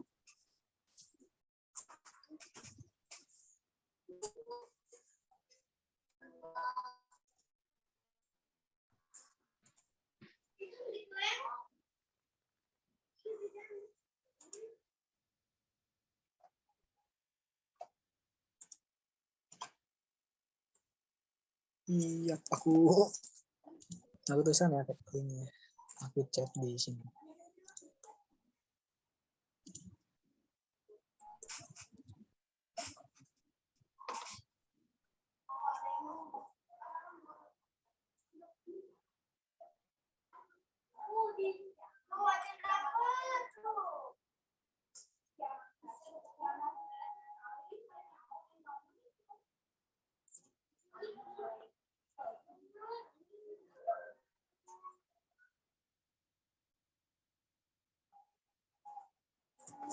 Oke teman-teman bisa dicoba buat masuk ke linknya.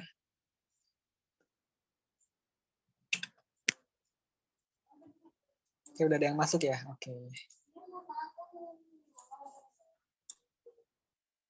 Sembari menunggu teman-teman yang masuk, ini suara saya aman ya Mas?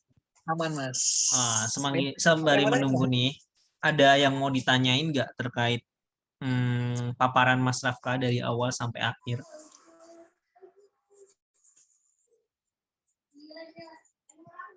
Oke, kita tunggu sampai jam berapa nih, Mas? 21, ini udah 21.14 ya, paling 21.16 deh, dikasih 2 menit. Oke, 1 menit lagi berarti ya, Mas. Oh iya, mungkin dari saya dulu kali ya, Mas Rafka. Kayaknya nih, kalau misalnya Mas Rafka tadi kan bilang ada apa? Ada berbagai macam apa ya namanya tuh skill gitu ya, skill untuk menjadi data analis gitu. Salah satunya itu kan ada programming, ada juga kemampuan bisnis dan tools gitu ya Mas ya. Kalau dari Mas Rafka tuh penting nggak sih kita tuh sebagai data analis bisa melakukan programming gitu? Karena kan dari teman-teman mungkin masih bingung juga ya programming itu gimana. Apakah lebih baik pakai tools aja atau mau langsung programming, itu menurut Mas Rafka gimana? Nah, kalau dari biasanya sih, Mas. Nah, teman-teman juga nih ya. Sebenarnya disesuaikan aja sih dengan sesuai kebutuhan, dan sebenarnya Microsoft Excel itu disebut kayak underrated gitu lah, kayak dia tuh kayak direndahkan sebenarnya, tapi dia tuh powerful banget untuk melakukan teknik-teknik data analisis gitu. Kayak sering diremehkan, padahal dia tuh sangat powerful juga dibanding Python. dan lebih mudah untuk diinteraksikan oleh pemula gitu ya Mas. Dan oh ya, kayak yang tadi yang matematika yang banyak itu ya, ngeri sih ngeliatnya juga. Tapi kalau di programming itu biasa ada sebuah metode gitu sih Mas, kayak objek-objek yang mempunyai sebuah metode yang dia tuh bisa melakukan kalkulasi beberapa rumus-rumus dari matematika statistikanya. Jadi nggak usah khawatir ya. Oh, gitu ya. Jadi lebih lebih prefer ke tools gitu ya Mas ya dibandingkan programming. Kayak gitu ya tadi ya. Iya nih Mas. Ini Mas aku Tools. kita mulai aja ya itunya. Oke. Ya. Oke. Aku set ya. 1, 2, 3. Ini kelihatan ya di layar ya? Oke, kan Kelihatan. biasanya ini di sini ya. Oke, mari kita mulai. 3, 2, 1. Aku sambil bacakan. Yang bukan arah tujuan decision making di data science. Ini ada nih di bab 1 tadi. Oke, di waktu 10 detik.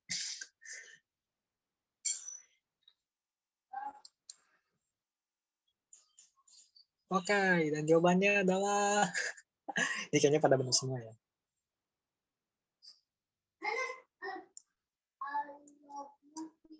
Oke, 3 yang benar nih. Mantap. Ini ada di bab 1 ya, yang untuk on research, strategi bisnis, dan juga social impact. Oke, next kita lanjut ke yang soal kedua nih. Pertama ada Mas Widian nih, wah keren Mas. Ada Niko, Bintang. Oke, kita next. Pertanyaan kedua, apa nama fase setelah kita merumuskan latar dari permasalahan atau fase AS ya di fase data analisis. Setelah AS apa nih? Mas Rafka. Mas Rafka. Halo Mas ya. Ini ada Bisma itu katanya Kang di saya nggak ada soal sama jawabannya. Soalnya di layar dan jawabannya. Oh, gitu ya. Oke. Oh, yes. Iya, paham. Jadi aku bacakan.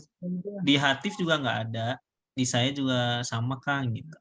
Kalau Kahoot tuh sebenarnya kan soalnya tuh ada di sini gitu ya. Dan nanti tuh tiba-tiba time up ya. Apa kita mau stop dulu nih atau gimana? Stop dulu aja, diulang dari awal ya. Sebelum semua soalnya bocor. Ini bocor 2 nggak apa-apa sih Mas. Baru 2 nih bonus nih. Nggak apa-apa.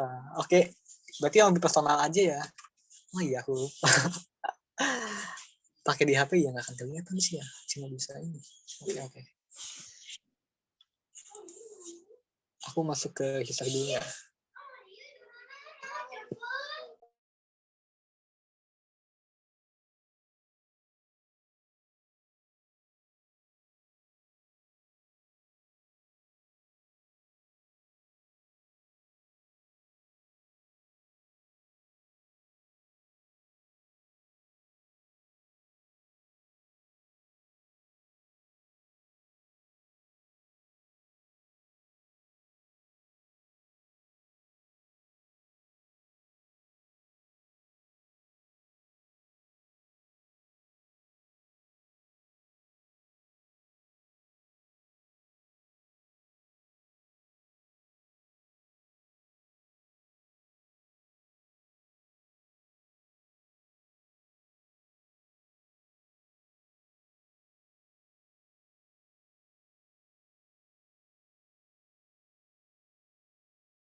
ini sama Mas Rafka masih di setting ya teman-teman. Mungkin sembari menunggu, saya akan share absensi ya, link absensi. Nanti tolong langsung dibuka aja dan sembari diisi. Nah, ini link absensi nanti tolong diisi karena kalau nggak ngisi berarti nggak dapat sertifikat dari kita ya. Silakan.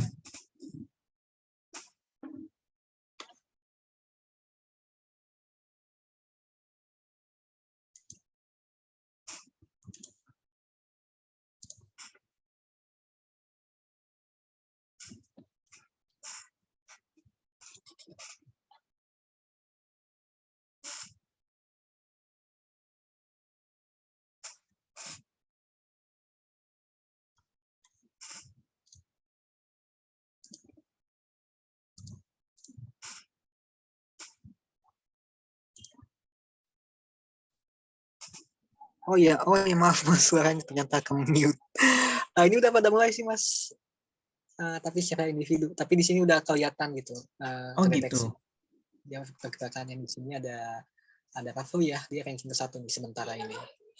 Di sini juga ada skornya. Nanti kalau udah semuanya selesai, nanti kita udah ketahuan sih. Di sini masih ini sih baru. Ini kebanyakan sisa tinggal ngejawab 2 soal lagi ya. Di sini ya 2, 3, 5, 9, 10. Mungkin kalau udah semuanya 0, kita tutup ya mas untuk Kahoot nih. Oke.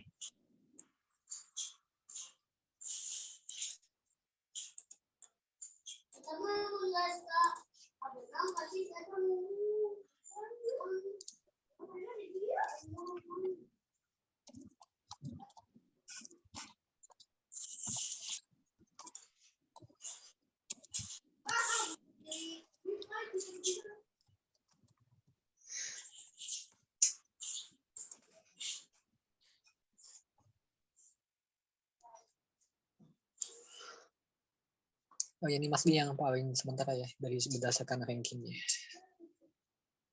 Oke, baik.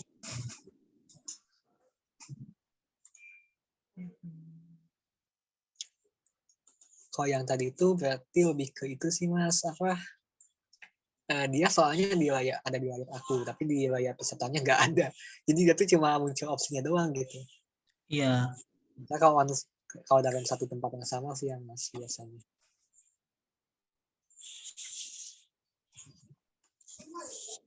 Oke, berarti kita sambil sampai nunggu ya selesai semua. Iya, betul, Mas.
Oke, mas kayaknya udah mau pada beres nih.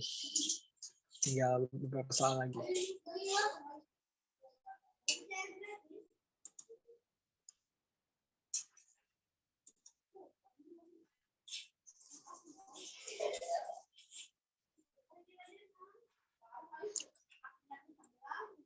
Oh, baru ada yang join juga ya, oke nggak apa-apa.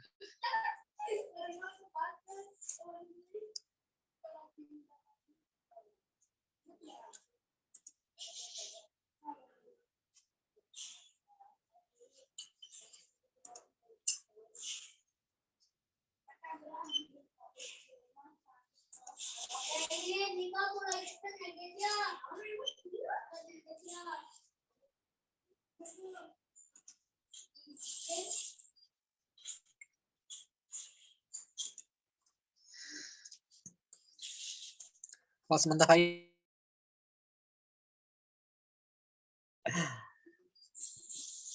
Ya, sementara yang paling tinggi Mas Anugrah ya. kita tunggu sampai beberapa menit lagi lah ya. Sampai dia selesai. Aku sambil refresh juga nih.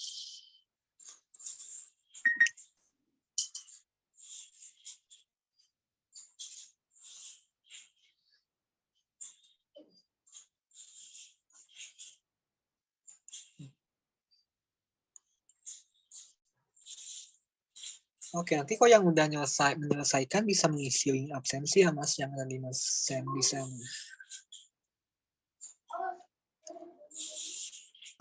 Sama masukin nama. Iya Mas, nanti bisa isi absensi. Ah, oke, oke.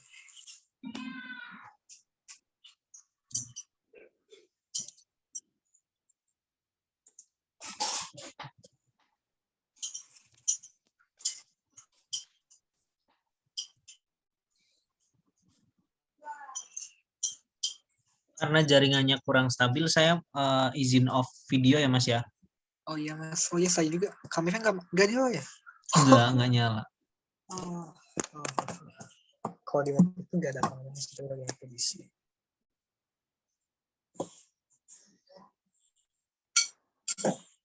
Oke, aku simpan aja.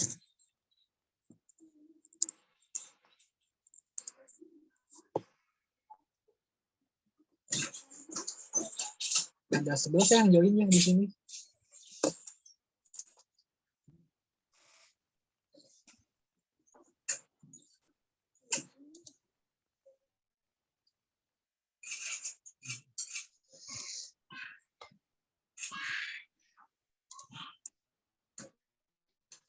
Kita tunggu aja.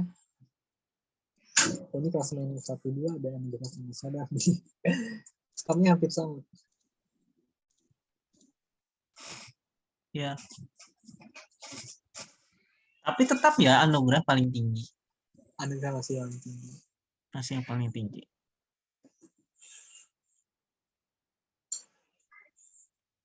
Aku sambil refresh lagi dulu.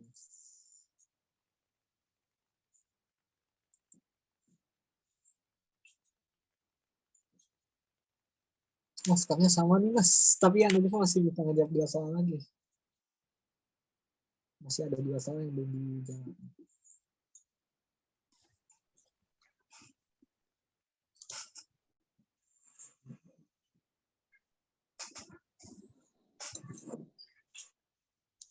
Kalau yang lain apakah ada kendala atau aman-aman aja?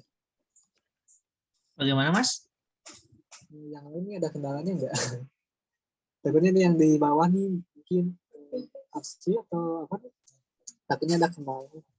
Makanya belum terlihat nih.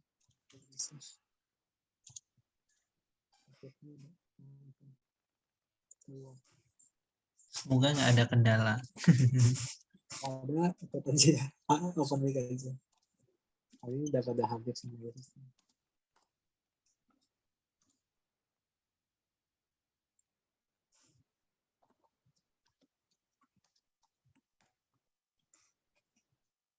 Oh ya di situ ada skornya ya kalau misalnya. Oh iya di sini. Salah skor.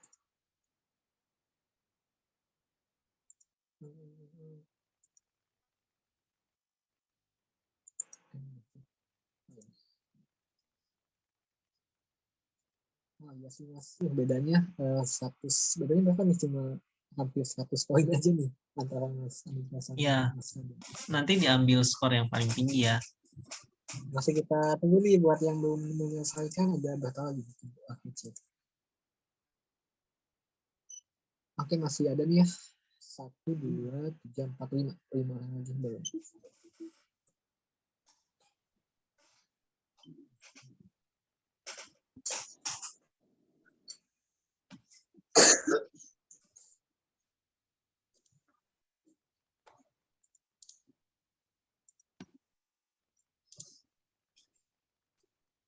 Kalau sementara belum dibahas ya. Belum ada.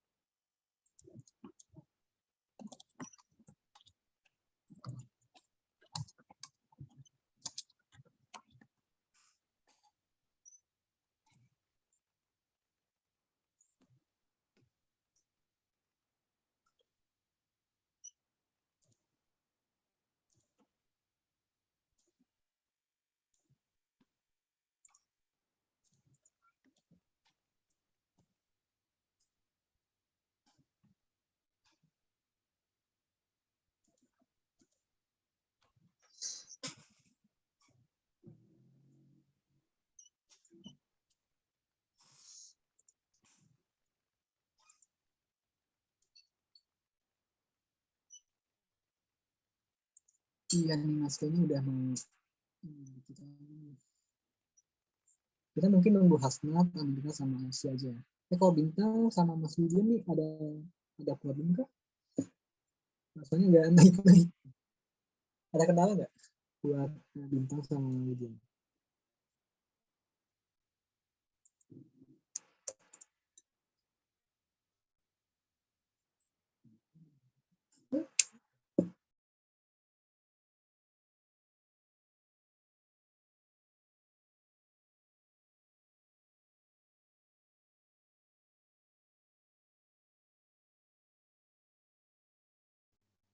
Kang, izin mau nanya, Kang.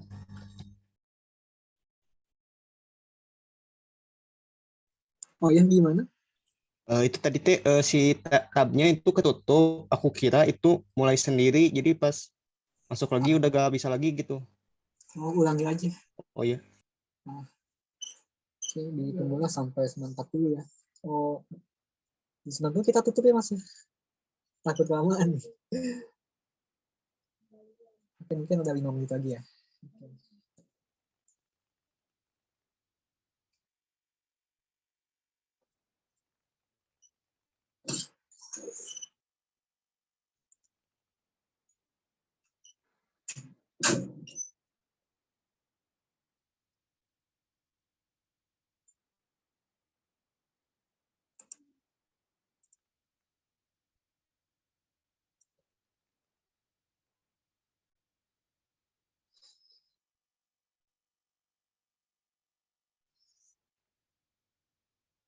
Yang udah mengerjakan bisa isi itu ya, absensi untuk mendapatkan sertifikat di Analytics. Juga untuk pengiriman soft file yang tadi aku ucapkan tadi, untuk panggilan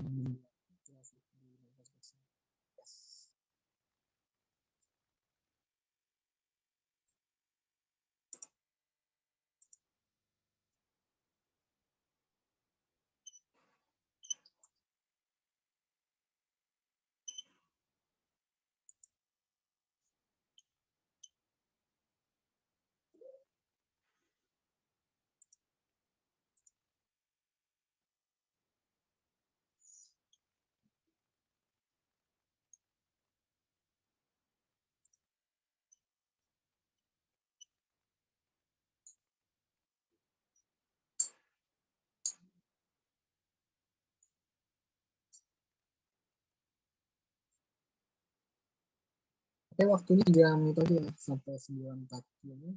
Aku tutup.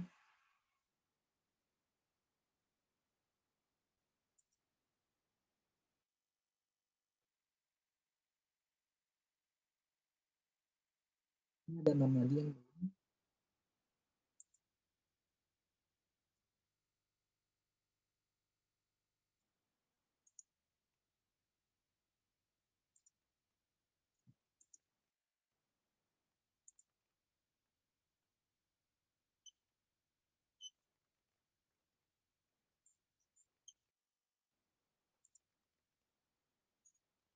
oke, tinggal ada 3 lagi ya, Hasnat, Arti, sama Nugra.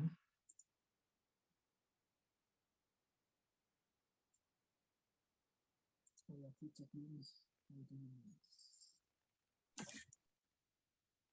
Sudah dapat yang paling tinggi, Mas? Dapat nih Mas. Skornya tipis-tipis loh, beda. Iya, tipis-tipis skornya.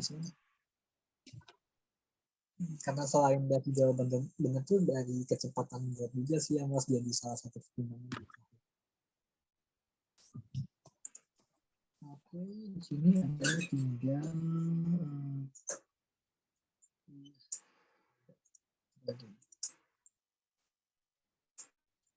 tinggal 2 pertanyaan aja sih, ini paling banyak. Nanti kalau misal sudah ada yang selesai, di end aja ya Mas ya? Oh ya. Yang ini kayaknya ya.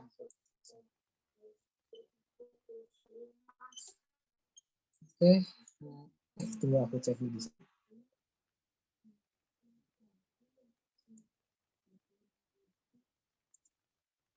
Semua ya, jadinya pergi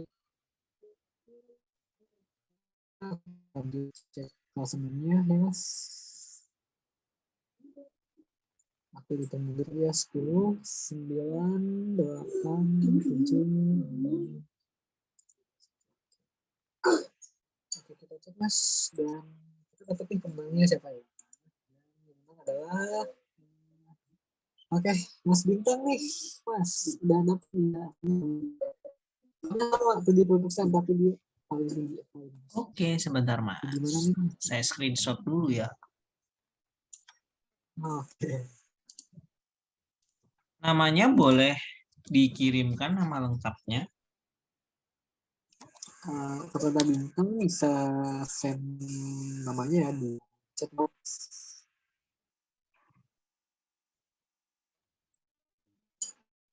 Mas Bintang, Mas. Sudah ketemu kita. Oke, balik lagi ke PPT yang tadi. Ada yang isi teman-teman.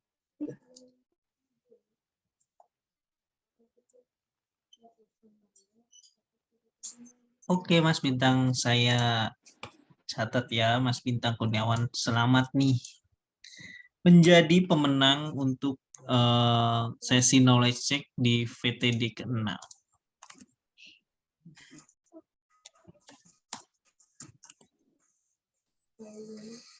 Kalau saya screen-nya ke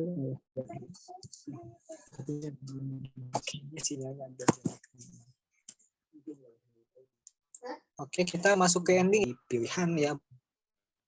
Statistikanya tuh antara statistika deskriptif, inferensial sama aja. Dua-duanya bakal dipakai dan matematikanya juga akan kepake juga.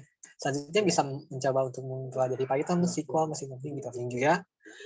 Selanjutnya bisa juga data engineering nih, karena bisa disebut apa ya, talenta data tuh paling dibutuhkan di data engineering gitu. Karena gimana? Karena susah gitu untuk mencari data, untuk mengolah data dari berbagai sumber yang ada. Dan untuk selanjutnya bisa juga memahami data processing dan oke. Saya update di medium.com, di kaggle.com, di Tools Data Science, juga di Mas Terry. Oh ya, kalau yang untuk learning untuk belajar tuh bisa di Kaggle ya. Di Kaggle tuh untuk mencari dataset yang mungkin bisa menjadi inspirasi kamu dalam buat sebuah project data analisis yang mana yang kayak tadi aja sih ya gitu. Dan that's all, see you in virtual yang ke-7. Dan ya, kalau mau connect dengan aku bisa ke LinkedIn-nya Raffa Imana Putra, bisa juga ke Instagram ataupun iya ke situsnya aku. Dan untuk kedepannya aku akan kirim soft file yang Mas ya, untuk yang panduan itu mungkin antara 1 minggu ke depan. Pokoknya nanti aku akan send sesuai yang ada di pendaftaran aja gitu ya Mas ya, atau yang di absensi ya Mas. Iya, nanti akan di-share bersama dengan sertifikat ya. Oke. Dan kayak gitu aja aku sudahi. Aku balikin lagi ke Mas Christian. Assalamualaikum warahmatullahi wabarakatuh.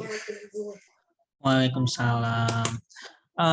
Terima kasih Mas Rafka atas pemaparannya dan alhamdulillah nih ya, kita udah dapet pemenang untuk VTD yang ke-6 untuk Mas Bintang Kurniawan. Selamat ya Mas untuk menjadi pemenang di VTD kali ini di sesi knowledge check. Untuk voucher nanti akan kita kirimkan ya Mas.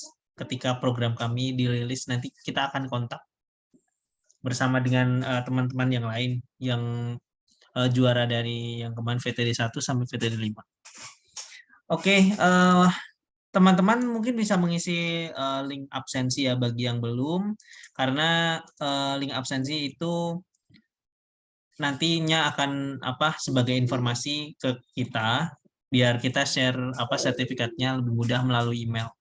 Nanti kalau misal ada yang belum mengisi absensi maka tidak akan mendapatkan sertifikat ya. Oke, jadi saya akan menyampaikan kesimpulan ya untuk VTD ke-6 kali ini untuk data visualisasi. Jadi seperti yang disampaikan oleh Mas Rafka, data visualisasi ini memang sangat penting ya di era sekarang karena apa-apa sudah disampaikan dalam bentuk grafik. Kemudian banyak sekali skill yang bisa dipelajari untuk data visualisasi. Karena memang banyak sekali talent-talent yang dicari untuk skill ini gitu. Jadi teman-teman bagi yang berminat mengenai data science, data visualisasi, bisa konsultasi ke kami melalui DM IG kami di Rampung Analitik ya. Kemudian bisa juga langsung connect ke Mas Rafka melalui sosial medianya Mas Rafka yang ditampilkan pada layar. Oke, terima kasih untuk teman-teman yang sudah meluangkan waktunya ikut hadir pada virtual training day kali ini. Dari saya mungkin mohon maaf ya bila ada perkataan ataupun tindakan yang kurang berkenan bagi teman-teman. Sebelum ditutup, boleh minta foto sebentar bagi teman-teman yang mau menyalakan kameranya. Saya akan berterima kasih. Mas Rafka ini masih ada share screen-nya, Mas. Oke Mas, aku stop share-nya dulu ya. Ya. Terima kasih ya buat teman-teman yang bisa hadir ya pada kami. Sesinya dan ya,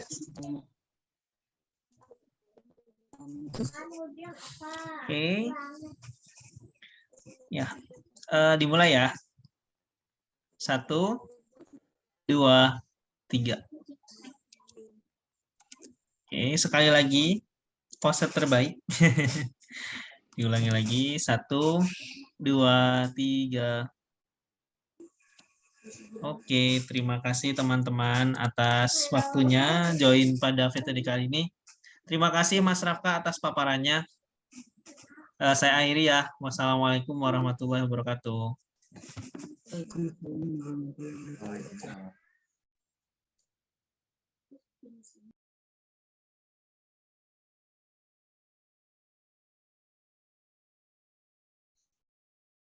Oke, Mas Christian, kedengeran suara? Kedengeran, Mas. Oke, ini Mas Rafka masih ya? Masih. Terima kasih, Mas Rafka. Halo Mas, aku masih di sini. Oh ya, oke, terima kasih ya. Tadi materinya menarik sih. Tadi cuma karena ada beberapa kendala ya tadi ya, sudah disampaikan sama Mas Christian, tapi tidak apa-apa.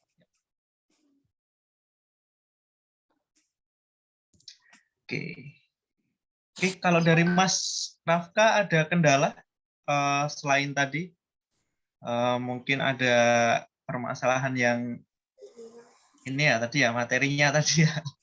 Selain itu mungkin selain yang di bagian dari Excel sama studionya tuh dibuka tuh keras banget. Not responding sampai jam yang ada di sini pun nggak jalan gitu Mas. Sama satu lagi yang tadi di Kahoot itu Mas agak kaget sih ya, ternyata oh iya soalnya nggak muncul di layarnya para peserta, tapi kita tadi harus mengulangi lagi dan nggak live gitu ya, tapi untungnya nggak begitu masalah di sana. Selain itu tuh aku ada kendala saat datanya di waktu itu agak bingung nih mau pakai data yang mana, tapi aman lah. Oh ya, oke. Itu ya berarti ya. Iya sih Mas. Laptopnya bermasalah atau gimana ya, Mas? Atau baru itu ya Mas, RAM-nya 3 sih, aku nggak tahu juga. Berarti nanti harus dikasih step by step-nya Mas bikin modulnya. Nanti akan kita share bersama dengan sertifikatnya Mas. Oh iya Mas. Sip. Jadi untuk aset-asetnya nanti bisa dikirimkan ke saya Mas untuk dicantumkan nantinya. Oh oke Mas. Oke. Saya juga tadi sebenarnya agak kaget Mas Tuhu karena kan Mas Rafka jam 19.07 itu chat saya, Mas ini ada kendala besar. Wah, saya langsung agak bingung juga ya. Tadi hampir mau ini ya Mas ya, mau